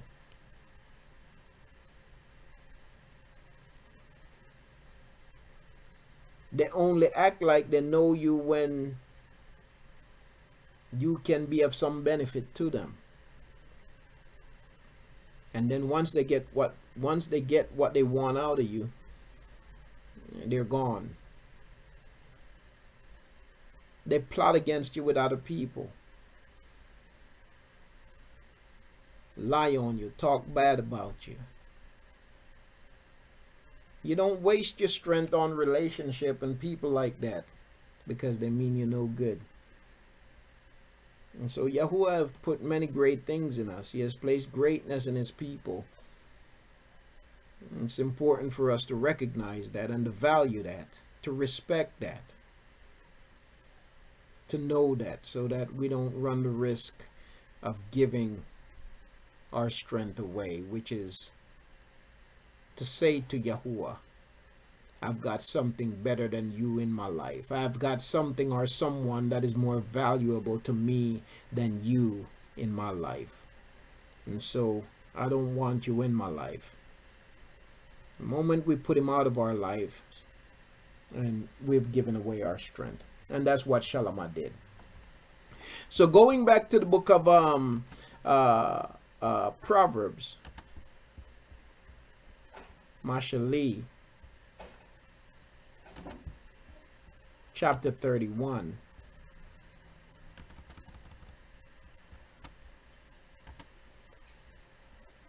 And verse 3.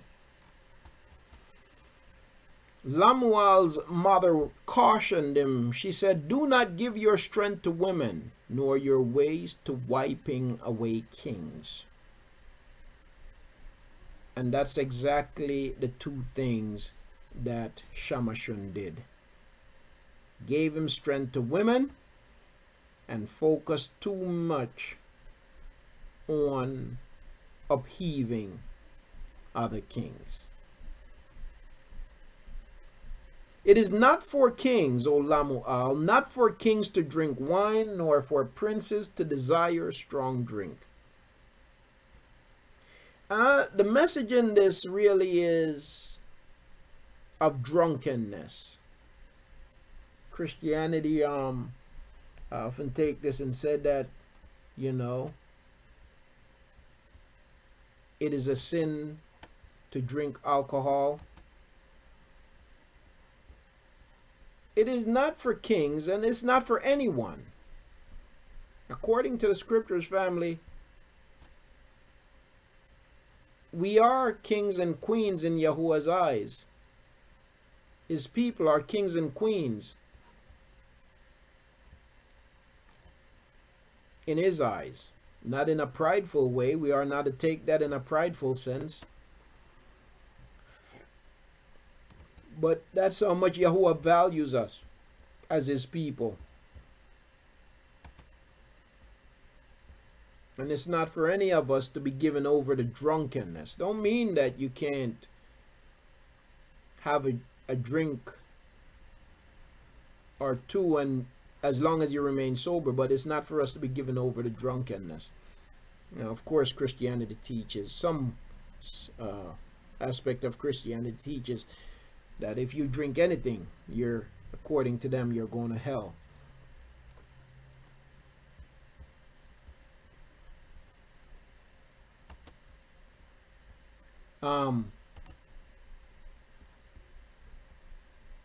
So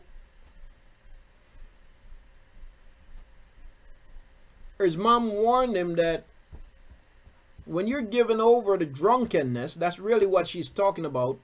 For a king who is given over to drunkenness,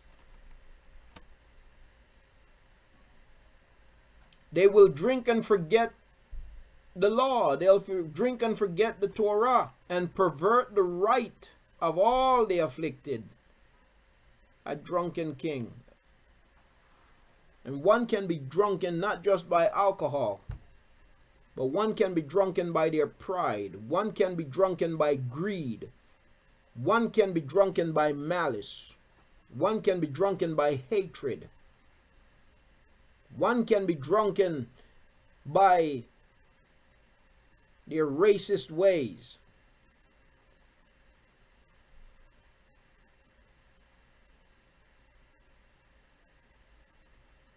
Lest they drink and forget the Torah and pervert the right of all the afflicted. Give strong drink to him who is perishing, and wine to those embittered in being. So we also see here that for a person who is in despair,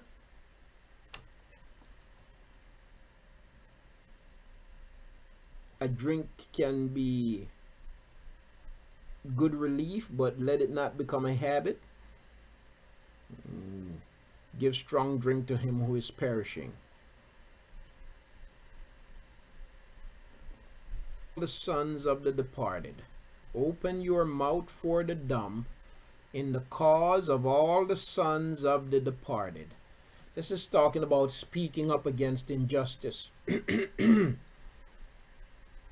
Open your mouth for the dumb in the cause of all the sons of the departed, in the cause of all those who have died senselessly, who have been murdered unjustly.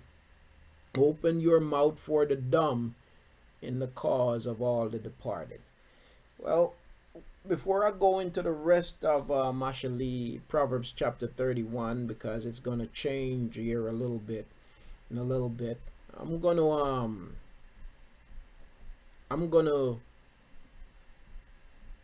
stop at verse 9 as we talk about not giving your strength away. You know, you give your strength away when you refuse to stand up in the face of injustice also. You give your strength away. Because if you remain silent in the face of injustice, then, and you don't cry out against injustice, and it becomes the norm to be silent about injustice, then injustice will be allowed to just rule and reign rampantly over us, because it has no no one to stand up to it. And so when we choose silence, over speaking up, and we're giving our strength away also. Open your mouth for the dumb in the cause of all the sons of the departed. Open your mouth. Judge righteously. Judge in set apartness. Judge in rightness. And plead the cause of the poor and needy. I'm going to say one more thing in this regard. Based on my studies, I can't say, I don't know what day of the week it is. This day, today, I don't know what day of the week it really is. We know that the Romans, the Christians, call Sunday, Monday, Tuesday, Wednesday, Thursday, Friday, Saturday. And they say that today is Saturday and today is the seventh day. But based on their own words, I don't know, because they've lost track of the days so many times based on their own admission and calculations. And so I really don't know what day of the week it is. It's certainly, the days are not Sunday, Monday, Tuesday, Wednesday, Thursday, Friday, Saturday, whatever. Yahuah didn't name the days, he numbered the days. Okay? And because I don't know what day of the week it really is, I don't know if today is the first day, the fourth day, the sixth day, the seventh day. I don't know what day it is. And because I don't know that, I can't say that today is Shabbat. I can't say that. And I've covered this in other lessons. I really can't say. And somebody might say, well, you know, we can go to Yahuah's calendar, you know. But then when it comes, when I go to this text, among our people I find so many contradictions and arguments and points, valid points, concerning different, you know, concerning the calendar, that what I come to realize is that, you know what, none of us have all the answers right now. We still need Yahuah to clarify some things. Now, the reason why I'm saying all of this, though, is to say that I see people out there who, they say that on the Shabbat, and some people still hold that today is the Shabbat. But they say on the Shabbat you should not talk about injustice or anything like that, because that means you are bearing a burden on the Shabbat.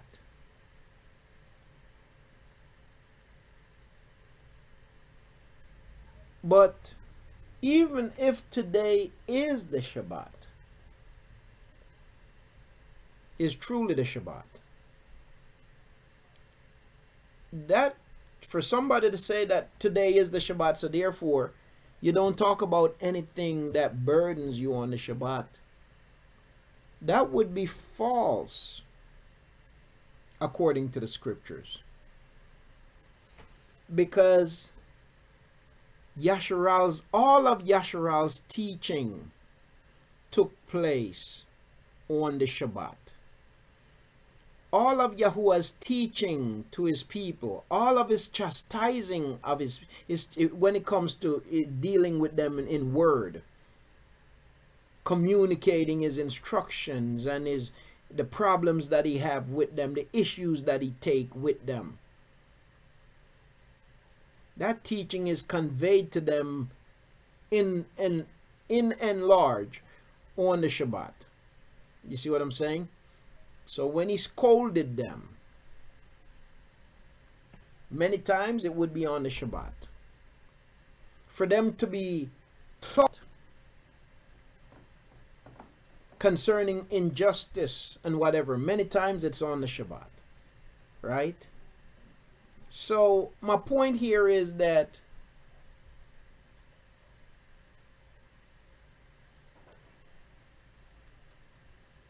to do Yahuwah's will and to teach his people and to speak to and to educate his people concerning injustice, there's never a wrong time. Whether it be the Shabbat or whatever. Some people think you should never talk about it, period. But there's never a wrong time. You see? So open your mouth. Open your mouth for the dumb in the cause of all the sons of the departed. Open your mouth. Judge righteously. Judge set apartly. Judge according to his word. Judge according to his instruction. And plead the cause of the poor and the needy. There is never a wrong time to plead the cause of the poor and the needy. There's never a wrong time to judge rightly. And there's never a wrong time to open your mouth in the cause of the sons of the departed. Because when we fail to do so, we're also giving our strength up. We're giving our strength away. We're getting ready to go to look at the life, how she lived her life, this woman, Lamuel's mother. We're going to look at how she lived her life, and that's going to take us into another area. So I'm going to stop here for today, family. I'm going to stop here for today as far as the subject of not giving your strength away. But I also want to let me just look at Akut Shariad written posted a question. So not the crescent moon, but the new moon, new month. Does the wicked servants elite know the actual day, month, time? No. The calendar that the wicked follows, it doesn't even have anything to do with the calendar of Yahuah. And by their own admission, they don't. They go by what the harlot has given, you know. And so, and you know, that's another thing. Even with the moon, you see, we see, and that's something else there too. There is a term used in the scriptures concerning the moon, Kadash, and then there is a term used concerning the moon, Yara'ak, and concerning those terms, there is a disagreement and inconclusions concerning them, and that adds to the confusion that exists concerning time for the people of Yahuah.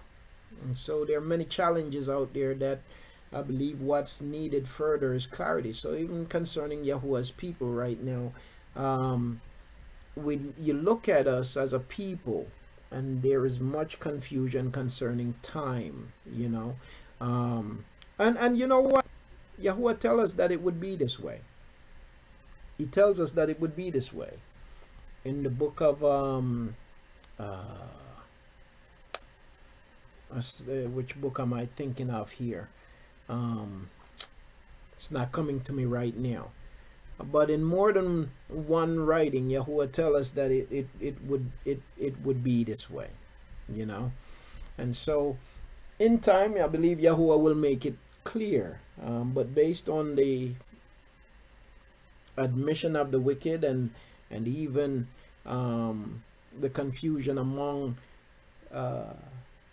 our people, you know, it is difficult for me to say. But I brought that up because, again, talking about not giving our strength away. I see people who say certain things you shouldn't talk about on certain days, and there's never an appropriate time to judge rightly. Reading from Proverbs chapter 31 and verse 9. That's why I brought that up. All right.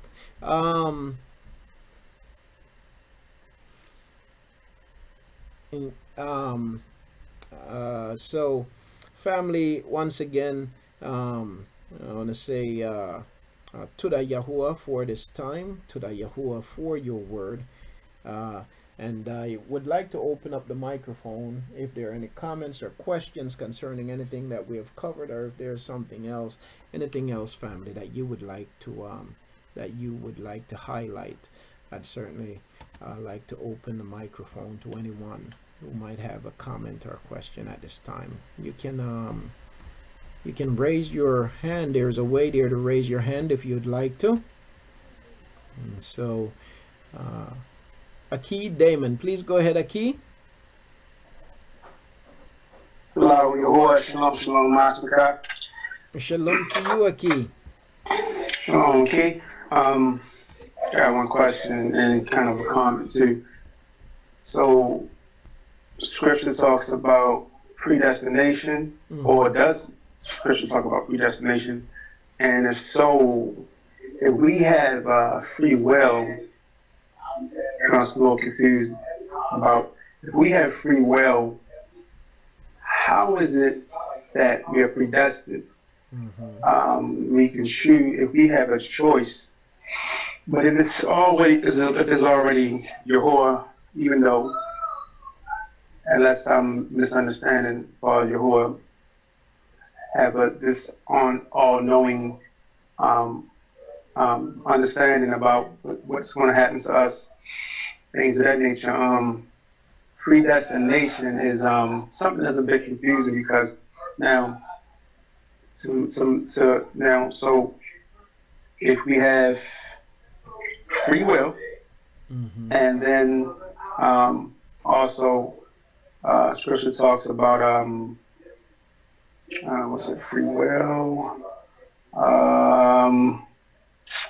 Bear with me. I had it all. I'm in the shop once again, so I wrote it down. Wrote everything down. Yeah. But free will, and then you have us having to endure to the end, and so when you add on, and it's several other things, several notes that I made, I wrote down, but endure to the end, having free will and things of this nature. How is it that we're predestined at the same time? See what I'm saying? So that's my question. Yeah, that's my question. Shalom, Mashmakar. Love you. Love you too, Aki. Great question. Now, and concerning the question of predestination, does the Scripture speak about predestination? It does. Oftentimes when we talk about predestination, many times what comes to mind is writings from the new writings, what they call the New Testament, but it's not predestination. The teaching on predestination is not limited to the so-called New Testament, and I want to point that out specifically because the new writings, I believe that the new writings are writings from our people based on Torah, based on Yahuah's instructions. However, they have been greatly corrupted, and in some cases added to, and in some cases subtracted from by pagans, by Christians, right? But with that said, predestination is indeed scriptural. Yahuah tells us in his Torah that many of his people will be destroyed, and not just his people, but many will be destroyed, right? And there are those who will be delivered, right? Now,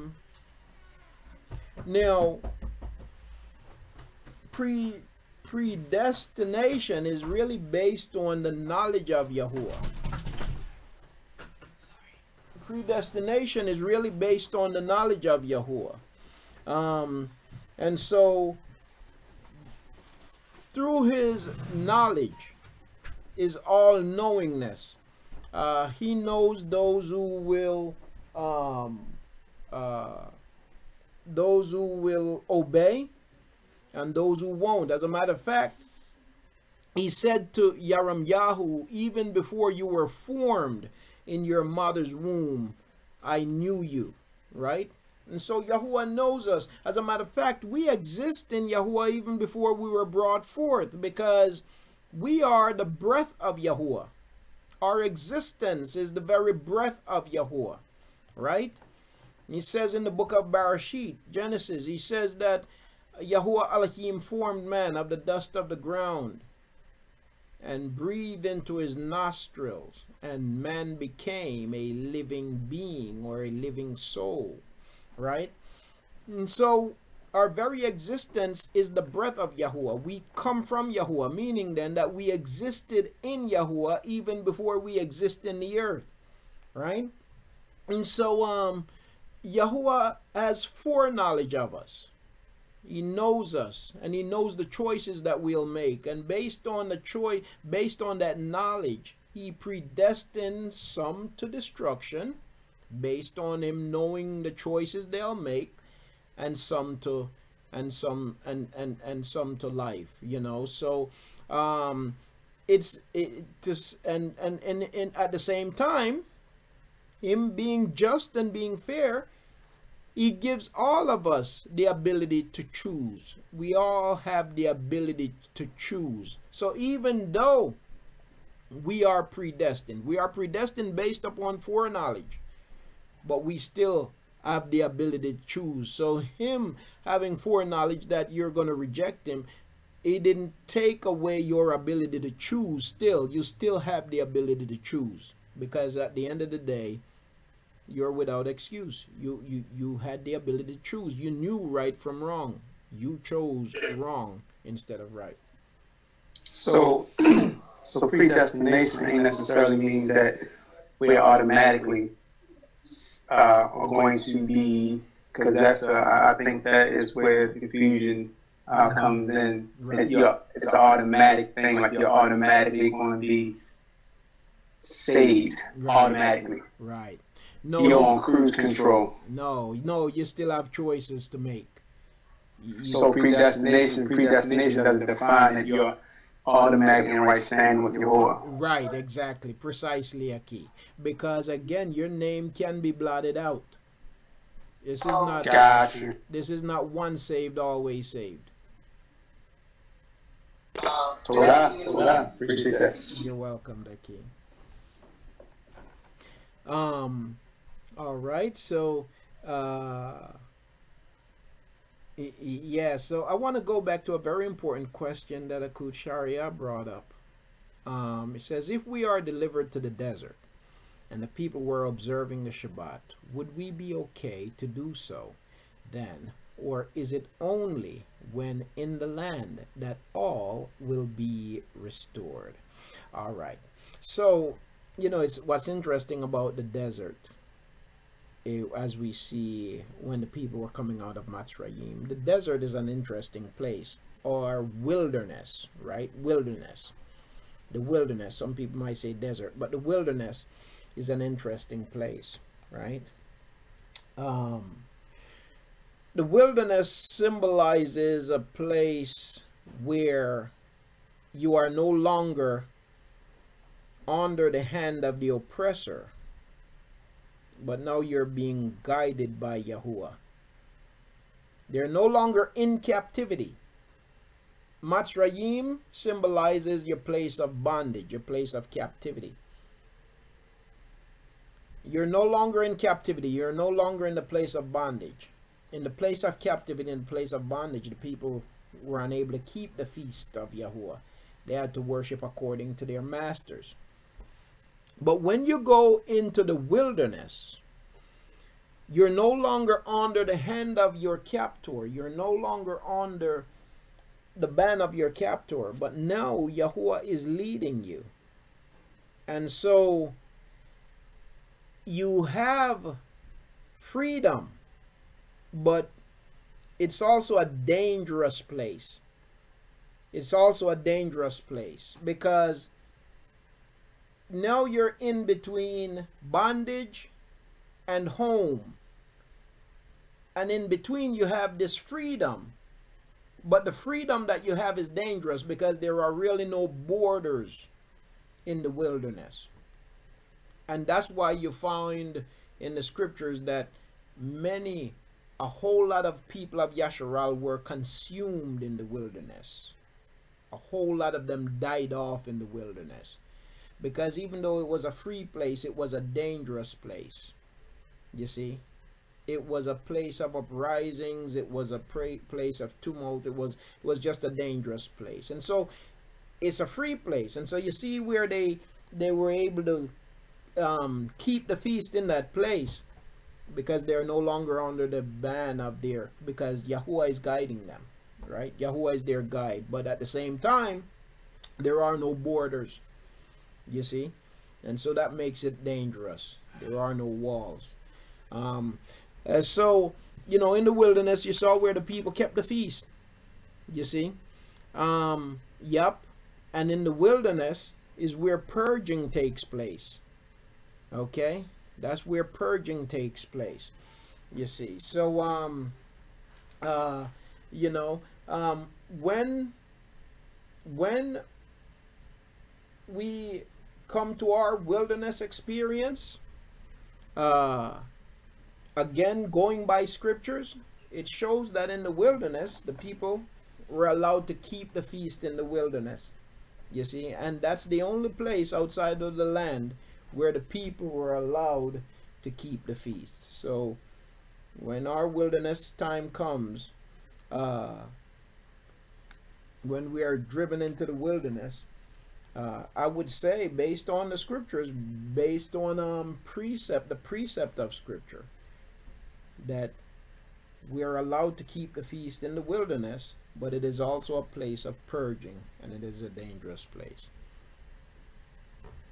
No, the wilderness is actually not a place of shalom. The land is a place of shalom, but the wilderness is not.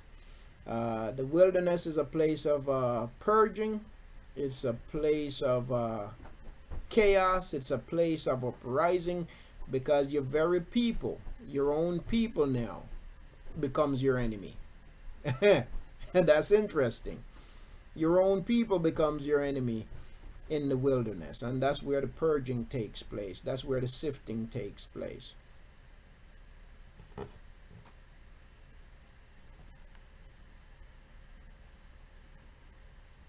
You see, because a lot of people will end up in the wilderness having a lot of ideas, their own ideas, and wanting to carry on with the way they used to do things in captivity, even though it wasn't right. You see, and that's where the purging takes place. You know, we're actually not quite in the wilderness yet. We're still in captivity, still in bondage, still being ruled by Massa, but not yet in the wilderness. When we get to the wilderness, there will be defined leadership in that wilderness. You see, there will be defined leadership.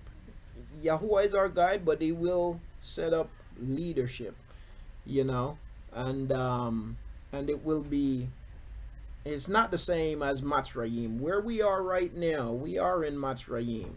You see, we are in Matzrayim. Okay, no problem, Akut. Yeah, we're actually in Matzrayim. Now, if you look at the book of Katsun Revelation, it tells us that when our wilderness time comes, that Massa is going to pursue us into the wilderness, just like they did Yasharal with Masha. Remember how Massa pursued Yasharal into the wilderness, and Yahuah devoured them in the wilderness. He opened up the sea and devoured them. Yahuah says that he's going to open up the earth and he's going to swallow them up. you see, when they pursue us into the wilderness, you see. So that's what it says in the book of Katsun, in the book of Revelation. So we're still in Matzrayim. A lot of people don't get that, don't understand that, and that's why a lot of people continue to run around thinking that they are keeping the feast and that they can keep the feast. But according to the scriptures, you can't, you see. Yeah. Yes, indeed. Okay. So, you know, when that time comes, and I believe Yahuah says that there is nothing new under the sun. There's nothing new under the sun. And Yahuah uses people to do his will. Right? Yahuah uses people to do his will. And for us as a people, that can be a challenge, just like it was for our ancestors. Because when Yahuah raised up men to speak to power, even among the people of Yasharal, there were individuals, people who had problems with the men who Yahuah rose up. And they spoke against those men. And so our deliverance will also be a lesson in humility. Because we're going to have to be humbled, you know, and respect the work of Yahuah in who he chooses to raise up to speak to power, you know, and then to follow the lead. But there are many who have come claiming to be that one, and they've only been distractions and a sneer to the people of Yahuah. Let me go to Aki Adial. Please go ahead, Aki. Shalom. Can I be heard? Yes, Aki. Shalom to you. Well, I'm glad we're touching on this subject because one thing I've noticed recently is because of the 400-year prophecy, there's been a lot of videos. I know there's been some in the past, but I've noticed there are more and more being created now because it's supposed to be the year 1619. And I just saw one, day before yesterday I was looking at, and the guy was saying the timeline is from starting in 2018 to 2020, when we're going to be going through the Exodus.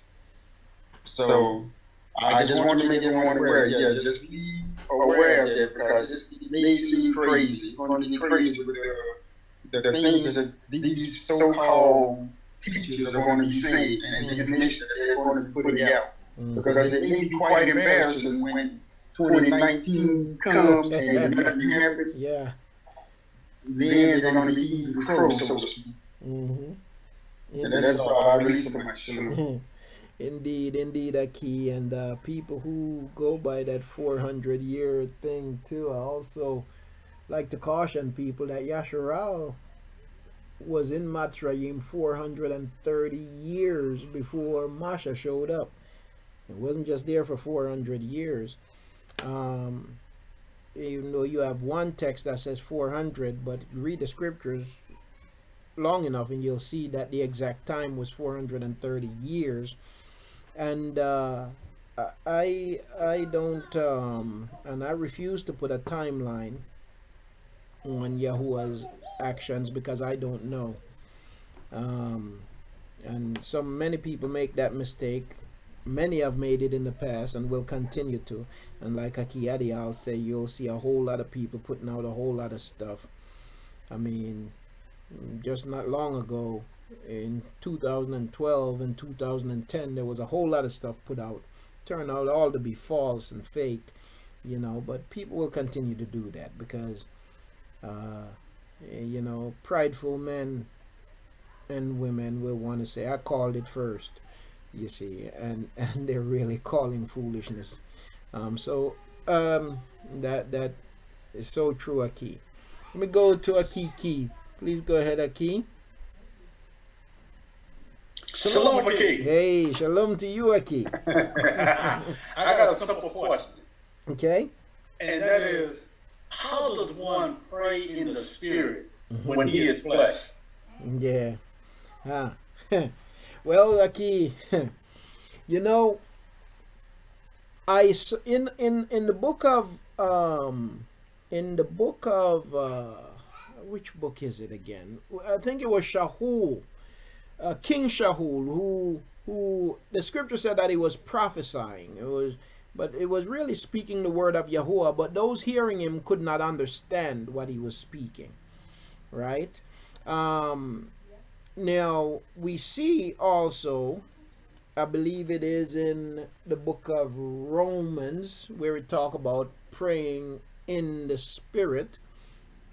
And so we gather from Shaul's instance, King Shaul, and from the book of Romans, that there is, Yahuah can give an utterance, allow you to speak in a language that may not be understood by those around you, right? A spiritual tongue, so to speak. With that said, that what's seen in the book of Acts chapter 2 that a lot of Christians go to about speaking in tongues is not the same as what King Shaul experienced, and even what's referenced in the book of Romans about praying in the Spirit. Because in the book of Acts, what happened there is that Yahuah allowed them to speak in different languages, so that our people who were scattered and had come from all these other places, growing up and speaking those other languages, were able to understand the message. So that thing about speaking in tongues and using the book of Acts chapter 2 to validate it is actually false. But there is evidence, at least in 2 instances, that it's there is a possibility that Yahuah can give his people the ability to utter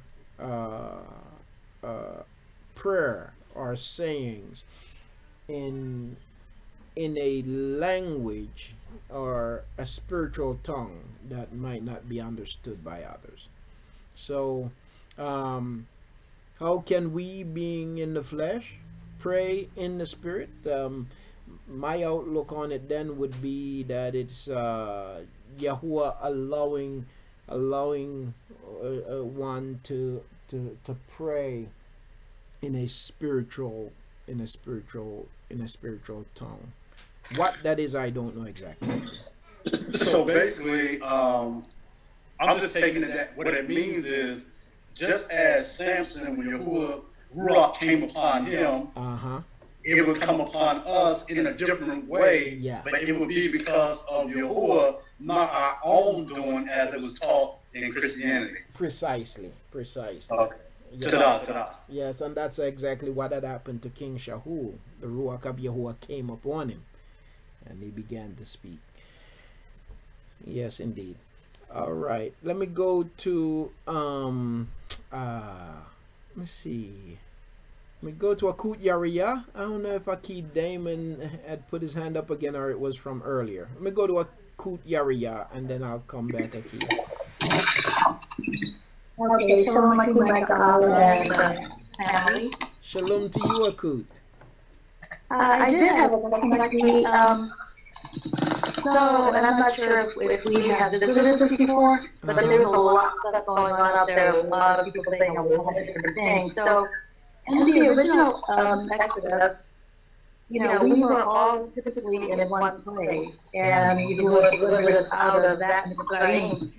But our captivity now, we're in the four corners, so to speak, of the world. Yeah. So, is the deliverance going to be gathered to one particular wilderness, or because some people are saying, like, okay, we're preparing this land because we know we're going to have to flee out of Babylon.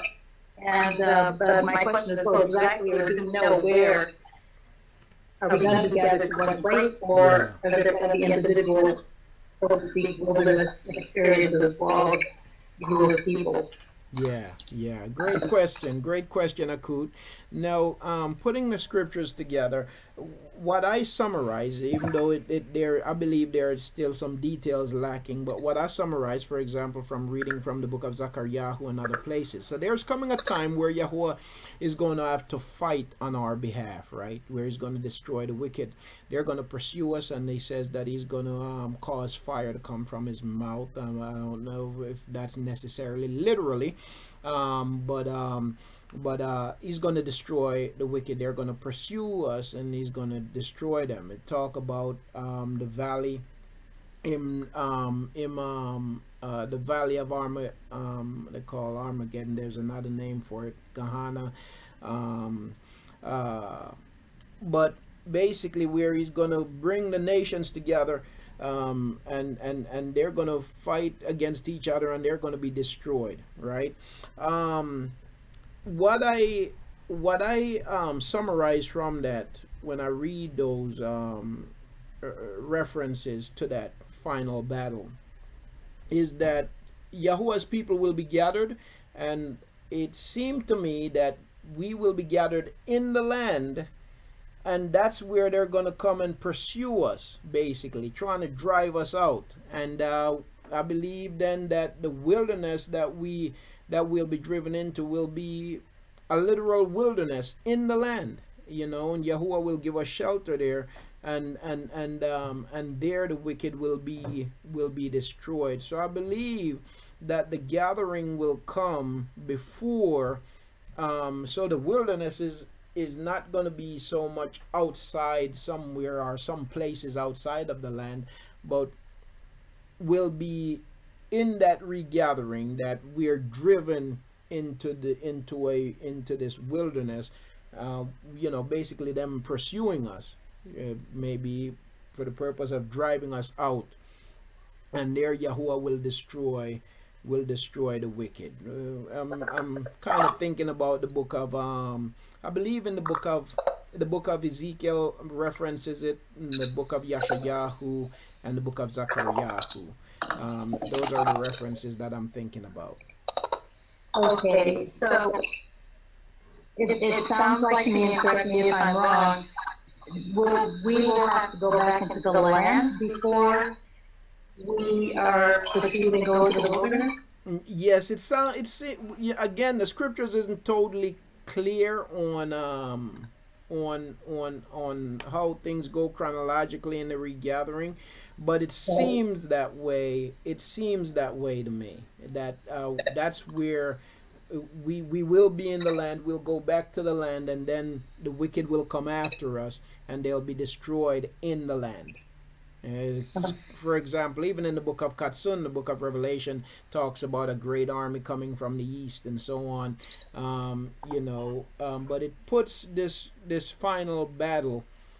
It really puts the battle in the land. That's where the scriptures put this battle, and where the people will be pursued, but Yahuwah will destroy them. Okay, so that brings to mind another question.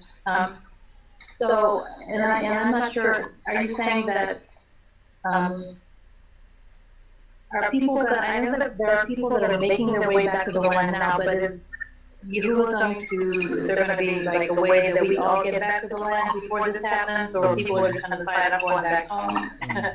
That's something that's unclear to me as well. Yeah, it's interesting, and I wish I had those scriptures offhand, but I see in the scriptures two things happening. I see in the scriptures where it will be in the heart of people to return to the land, and I see also in the scriptures where Yahuwah will regather his people. So people will be moving ahead of time in some cases, but then there comes a time of a massive regathering, where Yahuwah, and how he does it, I believe, like he says, the wealth of the wicked is stored up for the just.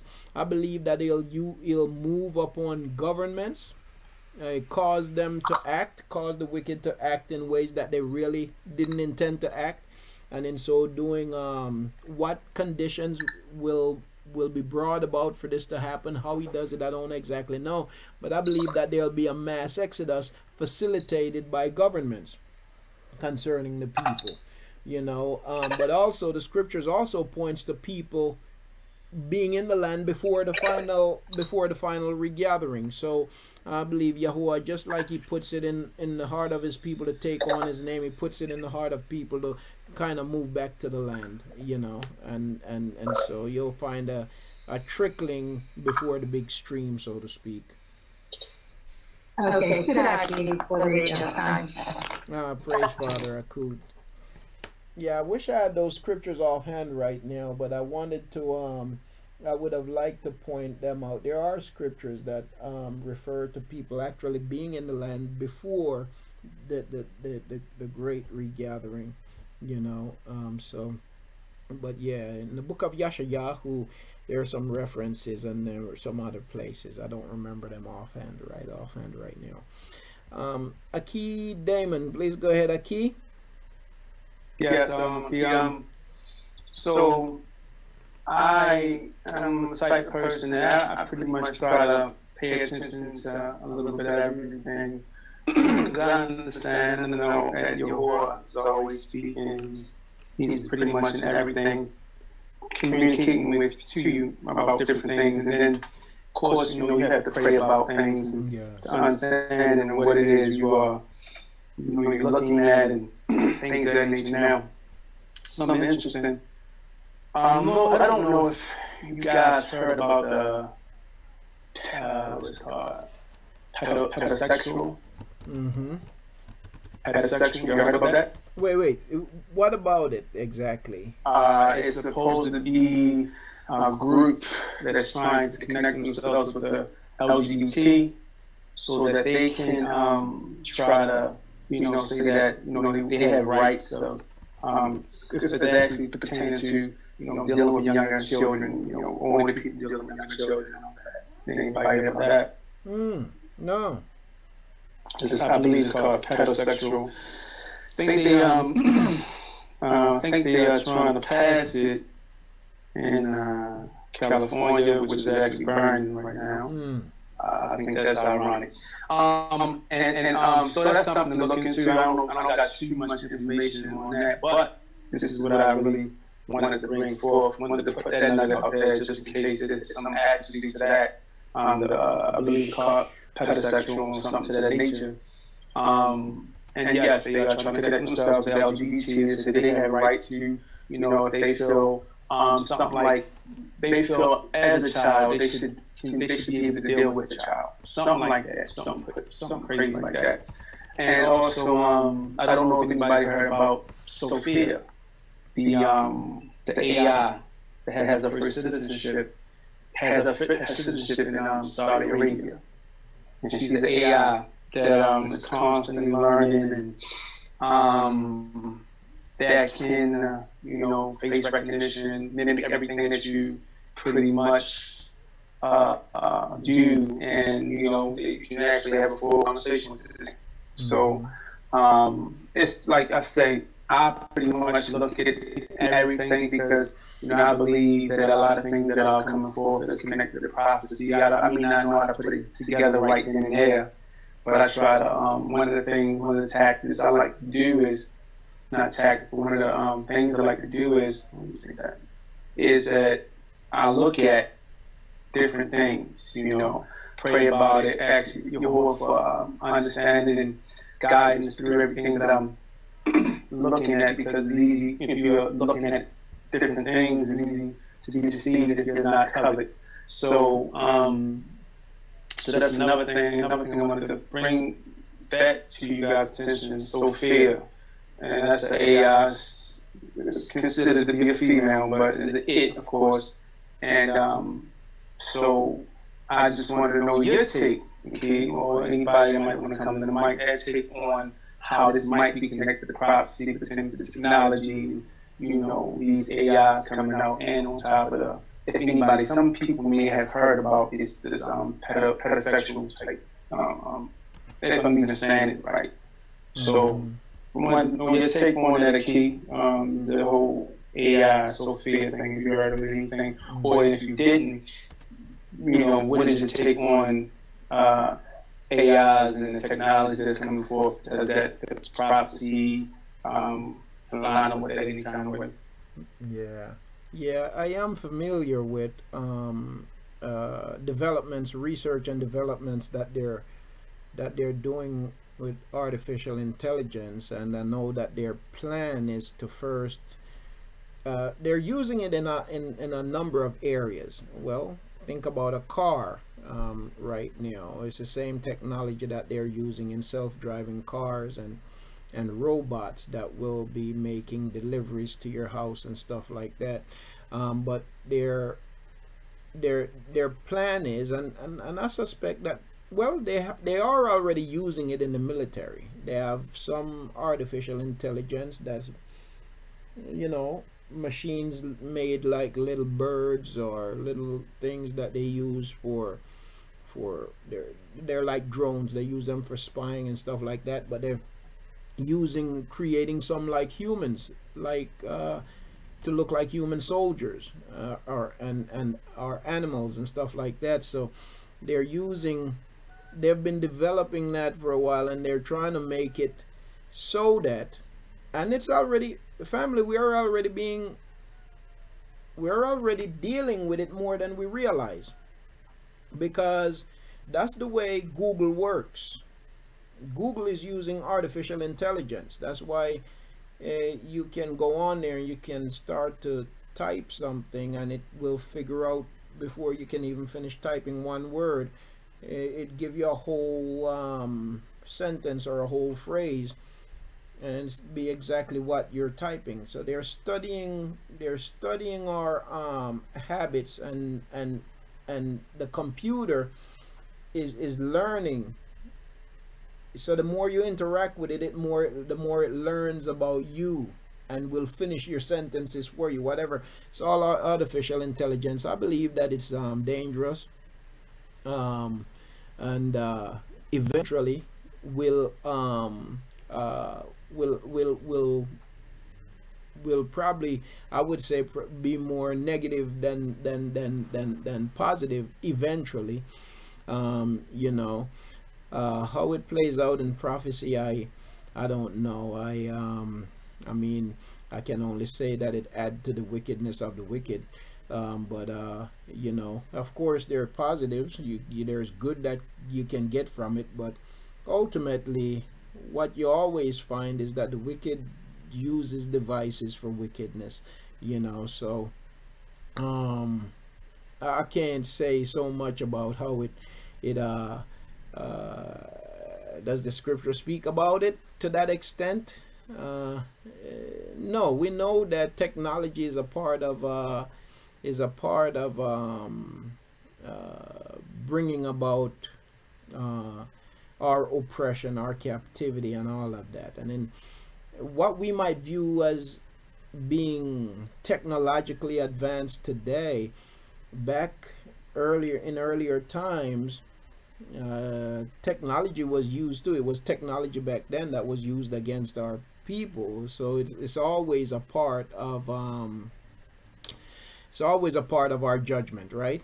You know, so that's as much as I can say about that, Aki. As far as Sophia goes, you know, it's I've heard of it. It's and there are many different aspects to it. As far as California and the pedosexuals go, I'm not surprised that there are people who would be lobbying for something like that. But I was just doing a quick search as you were speaking, Aki, and I saw a few links there very quickly that suggest that what is being reported about the law is actually I guess they're saying that it's basically what we would call it right-wing conspiracy. Basically people putting out information that's not exactly what it is about. So I'm gonna read this one article that I opened up here as you were talking, and that claim, I don't know how true it is, but claim to explain what the law is about. It says the state of California has not legalized child prostitution, contrary to reports you may have read online recently. The law signed by Governor Jerry Brown in September does criminalize prostitution in the case of minors, an important distinction, as the law aims to protect children by treating them as victims, not as criminals. Now there's a case related to this with this girl.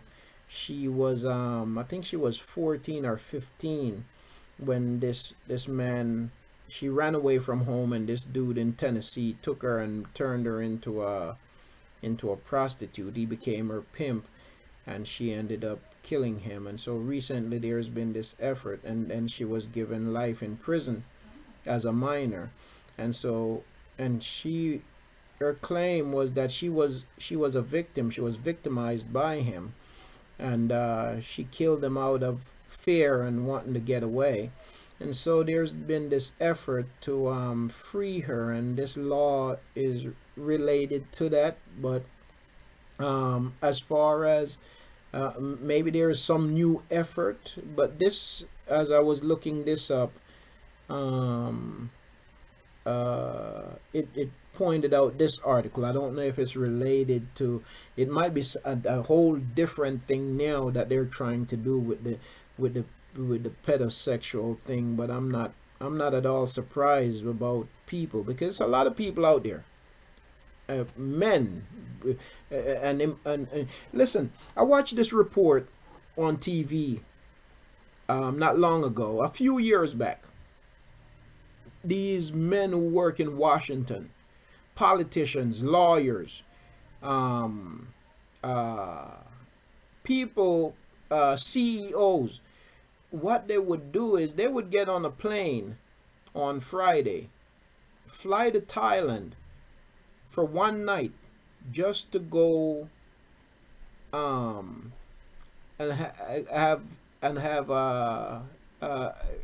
rape these kids. Because in Thailand you have a lot of kids on living on the street, and there's this underground sex ring that they run near, where you have people pimping these little kids as young as 5 years old, and you have men,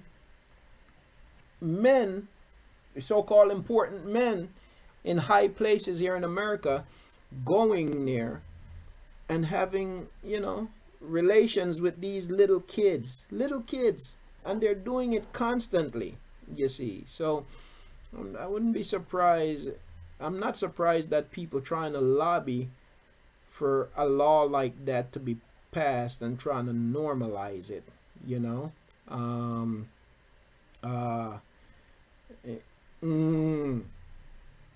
wow. Yes. So and a lot of times we see all kinds of stuff. Listen, I've said this before. America is a sinking ship that is taking on water, but we just keep bailing out the water. And whereas in some countries, where if there's a drought in some countries, it's quickly noticeable. Here we're using all kinds of artificial means to prop up stuff, and so even though there are droughts and even though there are disasters, people aren't recognizing that it's having a real impact and that it's truly Yahuah's judgment, because we're being propped up artificially. But for how long are we going to be able to continue to prop ourselves up? Listen, the fire that's in California right now, they said that it's 5 times the size of Washington, D.C. That's crazy. You see what I'm saying? You've had floodings and hurricanes. You've had all kinds of tornadoes and natural disasters that have done so much damage. But we continue to prop ourselves up artificially, and people continue to act, oh, that was just a little hurricane, or that was just a little this, no big deal, we bounce back from it. Are we really bouncing back, or are we truly under judgment? And is it having an impact? Is it taking a toll? It is. It is taking a toll. It is having an impact. And it's only but for so long that we can continue to prop ourselves up. You see, so, you know, it's truly Yahuwah's judgment. But again, people continue to, you know, not see it as such. You know, again, when it happened in other places, yeah, it's judgment. But here, no, it's just a little fire. It's just a little storm, whatever. You see, so I agree, Aki. I believe truly it is Yahuwah's judgment.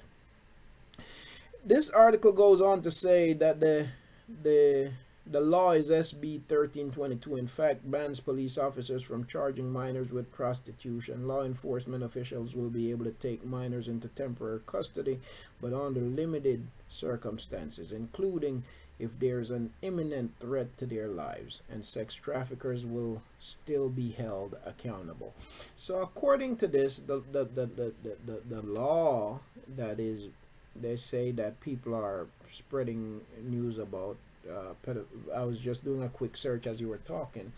They say that the law is actually something different and meant to protect kids instead of turning them into criminals, making them the victim, pointing out that they're the victim. So I don't know if it's maybe there's a new push, but I wouldn't be surprised either. Praise Yahuwah. All right. Okay. So let's see. Anyone else, family, before we close out here today?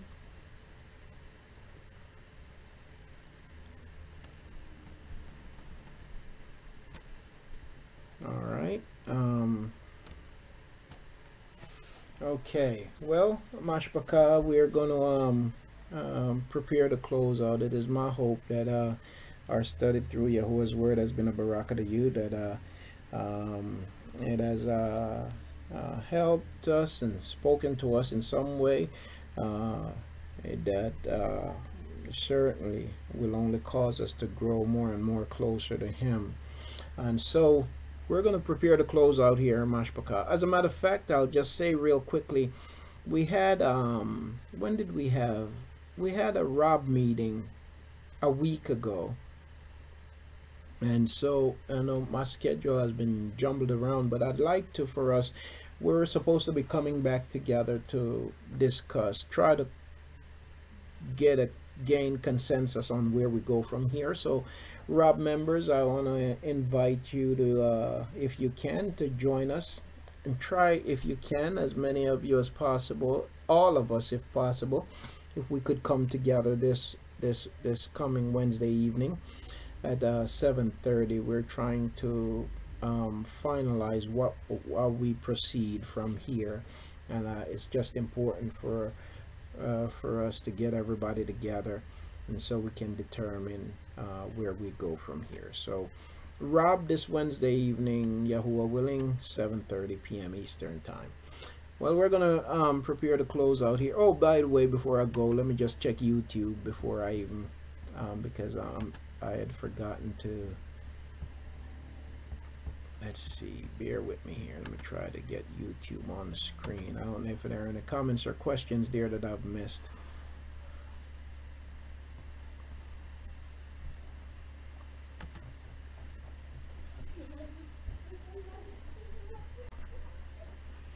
All right.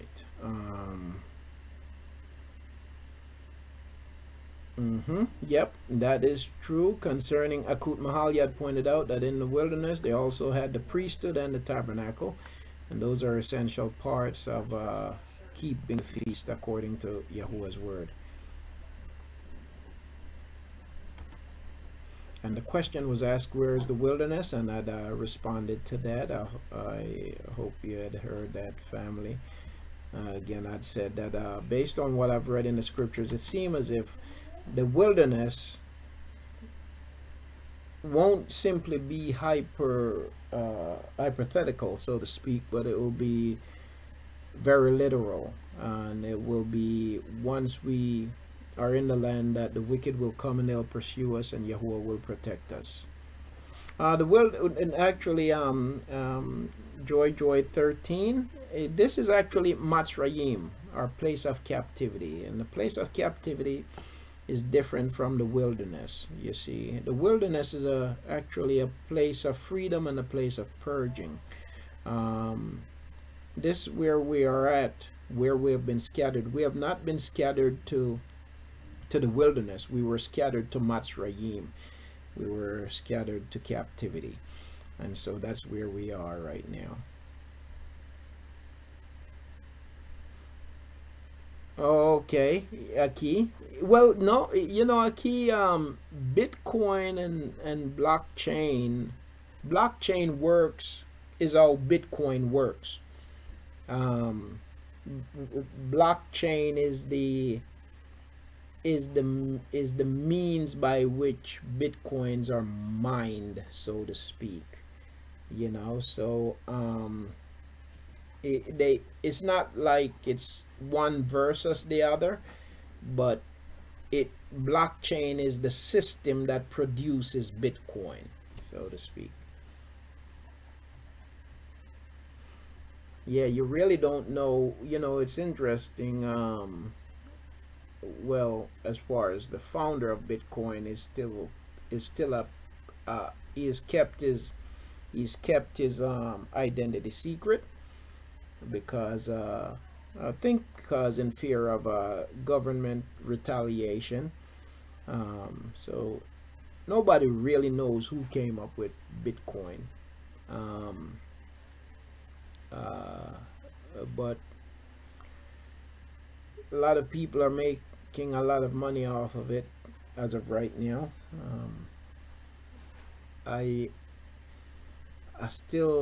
I'm skeptical. I think it's quite risky.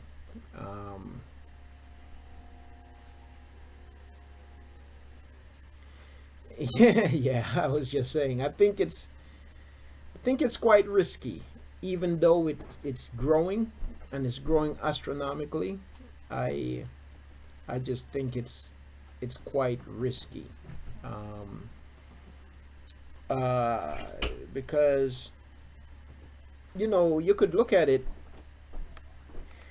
and Bitcoin, it has the characteristics of a bubble, meaning, I'll give you an example. In just 2 days, Bitcoin went up by $7,000 in just 2 days. The value of it went up by $7,000. That's crazy. It went up to $19,000 for one coin. You see, in just 2 days, it went from $12,000 to $19,000. And since this year, that's how it's been climbing. That's how it's been rising. I knew of Bitcoin, found out about it in 2010, and but even then, I thought that the government would have found a way to stop it for several reasons, because it's a threat to the dollar, and also because people were using it to make a lot of illicit transactions online. And not only were they using it to make illicit transactions, but to be more specific, they were using it as a way of blackmailing individuals and companies, you know. So I thought certainly that the government would have found a way to shut it down. They tried, but they wasn't able. They haven't been able to shut it down. But still, because there are organizations, criminal organizations out there that can use it to do things, I still find it, I consider it to be high risk, very high risk. And so even though there is a possibility there that you could make a whole lot of money off of it, it's one that me personally, I just choose to kind of stay away from, so, and even though it's growing in popularity, it's still limited in how you can use it. So I'm still skeptical of it, but nonetheless, it's making a lot of money, making a lot of people a lot of money, or making a few people a lot of money. Yes, yes, because when it first came out, it was trading for, well, you still can't trade Bitcoin itself on the regular exchange. It's traded through special exchanges. But then it have other, you have ETFs and stuff that's tied to it. But when it first came out, it was only 9 cents per coin. 9 cents per coin. 9 cents per coin, right? Now you're looking at anywhere from $15,000 to $19,000 somewhere, wherever it ended up now. That went back down a little bit, but it might be about $19,000 a coin. So imagine if you had bought $100 worth at 9 cents a coin. Would be worth a whole lot of money now. Yeah, that's what I'm saying, Akut Joan. I think it will too. I think it will too. I think it will too. I think it's exaggerated, you know. I think it will too. That's why I say I think it's a bubble, you see. And that's why I find it so scary. All right. Well, Mashpaka, once again, it's been a baraka delight seeing each and every one of you. Akut? Yes, Akut. Hi. One thing real quick before we end. Yes. I was, you addressed the Bitcoin question for me, because like it's what do you call it? My, you know, what is it, E-Trade or whatever like that. There, I need to make a decision. Maybe not. I don't have to, but I'm, you know, sort of a novice in this area, and I have seen a lot of, you know, communication about Bitcoin, but I'm a little nervous about it. Like you said, there's that one site. His name is oh God, I can't think of the brother's name right now. He's on YouTube, and he has sort of like an investment club. Yeah. I forget what his name. I forget his name right now too. Yeah, him. So I kind of watch him a lot. And he's crazy. Yeah, Boyce. Yeah, that's his name, Boyce Watkins. Yes. And he loves Bitcoin. I mean, and he says, you know, he was in awe of it. He can't believe how much money he made. And I don't know if that's him or if he's being paid to say that. I'm not sure. But you know, we were, me and my brother, we were kind of talking about blockchain. This whole idea about blockchain, and I think what I heard was that it's sort of unique to China right now, and they're going to put their system on blockchain. And what I think this blockchain idea is that in order to buy whatever, you have to be a part of this blockchain. Yeah. And you know, I think Venezuela, maybe, you know, some countries like that, they're all going to have their own blockchains. And if you're not a part of this blockchain, then you won't be able to purchase, or you have, in order to purchase, you have to be a part of it. So I was wondering if you had heard anything about it, or you have a feeling, an opinion about it, or. Yeah. So I know that China, Bitcoin is big in China, and Bitcoin, it needs a blockchain, because blockchain, like I was saying earlier, blockchain is the system that's used to what they call it, mining, to mine the coins. And it's not so simple to is thinking about developing a blockchain. But what these countries are trying to do, they're looking for ways to get away from the US dollar, because right now the US dollar is the global currency. So they're looking for ways to gain independence from the dollar, and so they're looking to set up their own system, and they see cryptocurrency as a way to do that. So it's more so from that perspective that they're coming at it right now.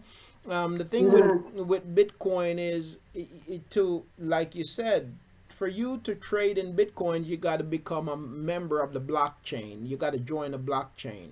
Oh, I see. Okay. Yes, okay. that's the only way you can trade it directly. Now you have other like ETFs that you can do on E-Trade, but you're not actually trading it directly. They're just offsprings that you make a little bit of money from it, you know. But to trade it directly, you have to join a blockchain, because that's the way it works, you know. So that's basically the same thing that these countries are doing, but they're doing it from the perspective that their view is that, you know, the American dollar being the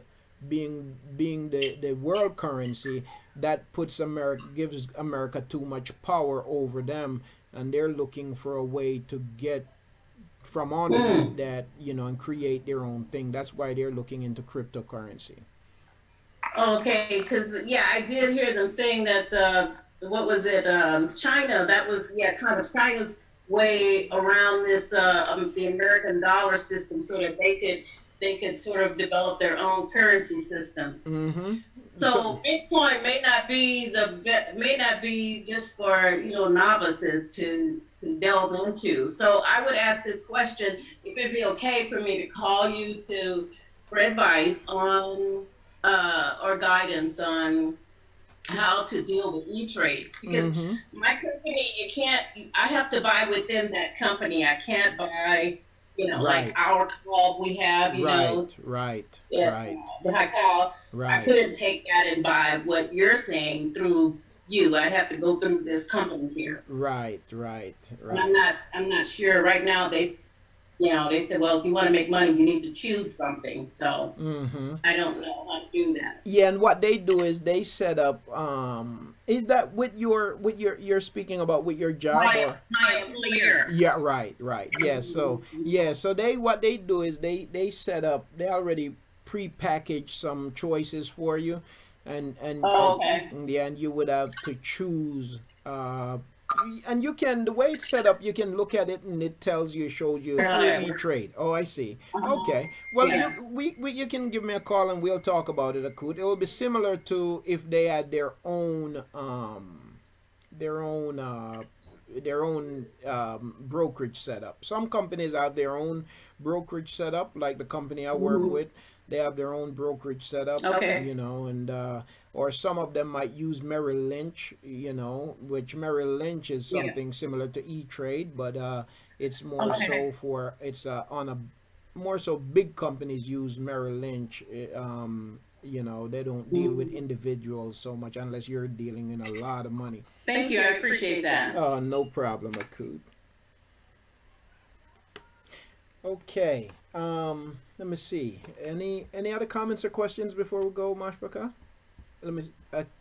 Okay, that Akut Vernice, that was your hand was raised. Okay, all right. Yeah, I just want to come to the mic and give your praise for being merciful to me, dealing with a situation, my situation. Not to get specific, but you know, he's definitely been good, and I just want to give him praise for that. Allahu Yahuah. Praise Yahuah. I'll give Yahuah praise with you, Aki. All right. Well, Mashbaka, once again, it's been a pleasure and an honor, and praise Yahuah for each of you. Let me just read from Akut Sharia here. I don't know if it makes a difference or not, but since the wilderness is not a place of shalom, might it be likely that the other nation strangers will not be accepted in the wilderness due to looking different? No, Akut, no. Remember now, when Yasharal was going through the wilderness, when they left Matzrayim, the scriptures tells us, as a matter of fact, let me just put some scriptures on the screen, and let me finish reading your text. not a place of Shaphatym. Might it be likely that the other nation strangers will not be accepted in the wilderness? Absolutely okay. Absolutely okay to ask. And the people who were killed in the wilderness, it wasn't people killing them. Yahuah destroyed them because of their their rebellion. So it was Yahuah who destroyed people in the wilderness. It wasn't that it was people of Yasharal rising up and killing each other. It was because of their disobedience and so on that Yahuah he destroyed them in the wilderness. Now, and I'm gonna read what Keith just posted, Bamadabar 15 and 16, and then I'm gonna go to Barashit. All right, so Numbers 15. Let me go there first.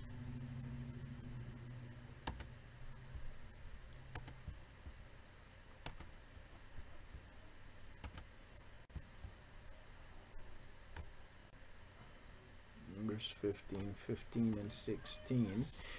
Yahuah says, he gives one Torah, one law is for you of the assembly and for the stranger who sojourns with you. A Torah forever, a law forever, an instruction forever throughout your generations. As you are, so is the stranger before Yahuah.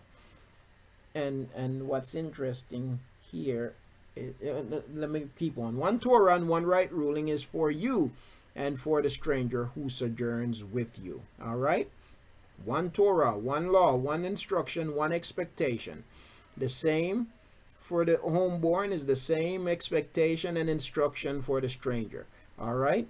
Now, let me go to Barashit, Genesis. And I think where I want to go is chapter 50.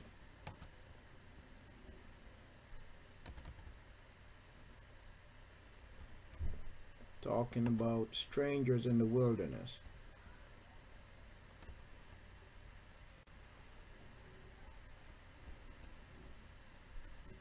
All right, I'm going to start reading from verse 1 in Barashit chapter 50. And Yahusha fell on his father's face and wept over him and kissed him. And Yahusha commanded his servants, the physicians, to embalm his father. So the physicians embalmed Yasharal. And 40 days were completed for him, for so are completed the days of embalming. And the people of Mitzrayim wept for him 70 days. And when the days of weeping for him were past, Yahusha spoke to the household of Pharaoh, saying, If now I have found favor in your eyes, please speak in the hearing of Pharaoh, saying, My father made me swear, saying, See, I am dying. Bury me in my grave, which I dug for myself in the land of Canaan. And now please let me go up and bury my father and return. And Pharaoh said, Go up and bury your father, as he made you swear. Yahusha went up to bury his father, and with him went up all the servants of Pharaoh, the elders of his house, and all the elders of the land of Mitzrayim. And watch this now. And Yahusha went up to bury his father, and with him went up all the servants of Pharaoh, the elders of his house, and all the elders of the land of Mitzrayim, and all the house of Yahusha and his brothers, and his father's house. Only their little ones and their flocks and their herds they left in the land of Goshen. And there went up with him both chariots and horsemen, and it was a very great company. And they came to the threshing floor of Atad, which is beyond the Jordan, and they lamented there with a great and very heavy lamentation. And he observed 7 days of mourning for his father. And when the inhabitants of the land of Canaan saw the mourning at the threshing floor of Atad, they said, This is a grievous mourning for the people of Mitzrayim. So this is where they saw the people of Yasharal and the people of Mitzrayim, a mixed multitude, and they thought they were all people of Mitzrayim, because people of Yasharal and people of Mitzrayim look the same, right? They're all black people. That is why its name was called Abal Matzrayim, which is beyond the Jordan. And his sons did to him as he had commanded them, for his sons brought him to the land of Canaan, and buried him in the cave of the field of Machpelah before Mamre, which Abraham brought with the field from Ephron the Kahati, and property for a burial site. Now, this is one text, but there are other texts. If you go, for example, to the book of Shemot. But the point that I'm trying to make here, Akut, is that whenever you find the people of Yasharal in the wilderness with strangers or a mixed multitude, because even when they left Matzrayim, when you go over to the book of Shemot, Exodus, when they came out of Matzrayim, it was a mixed multitude that came out with them, and nobody was treated any differently, just like the scriptures that Keith posted from the book of Bamadabar, that Yahuah gives one Torah for the homeborn and for the stranger. And so nobody is treated any differently. The only time you find yourself treated differently is when you disobey. And Yahuah have to deal with you. And that applies also to the homeborn and to the stranger, you see. So hopefully that answered the question. There are other scriptures I could go that deal with it more specifically, but I hope that made it clear.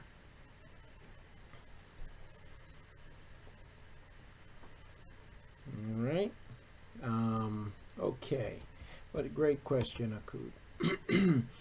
All right. Let me just check one more time YouTube before I close. Okay. All right, family. We're going to close out. You're welcomed. You're welcomed. Ayanda Bar. Praise Yahuah. Allahu Yahuah. Well, Abba Yahuah, we thank and praise you for this time. We praise you for your word, Yahuah. And we pray, Yahuah, that you would help us to not be merely hearers, not be repeaters, but to be doers. Pray for your favor, for your strength. We pray for your set apartness, Yahuah. May you continue to work in our lives. May you continue to strengthen and to encourage your people. May you continue to barak your people. Lead us according to your word and according to your way, Abba. Do this, we pray. We pray that you would watch over us and keep us, Father, throughout these weeks ahead, Abba, and that you may strengthen us and be with us every step of the way, because we need you. Have your way in our lives, in our families' lives, in our children's lives. Keep us protected in you, Yahuah. In Yahusha, in your great name. Amen. Hallelujah. Praise Yahuah. Hallelujah. Well, family, may Yahuah barak you and keep you. Hallelujah. May Yahuah cause his face to shine upon you and show favor unto you. May Yahuah lift up his countenance upon you and give you shalom. May the name of Yahuah be upon you. Allahu Yahuah. With that, family, I'm gonna say shalom and Leila Tub to you all, and Yahuah willing, I'll be seeing you soon for again members of Rob, if you're able to join us this coming Wednesday evening at 7:30, and that would be truly greatly appreciated. Love you all, mashpaka, and shalom to you all. Okay.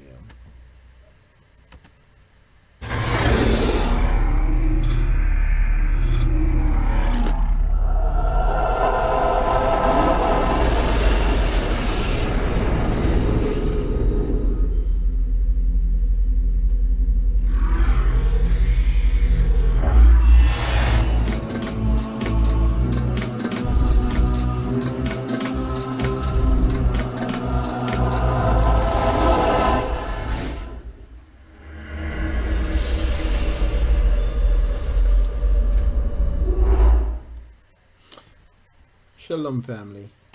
Leila Tub and Shabuah Tub.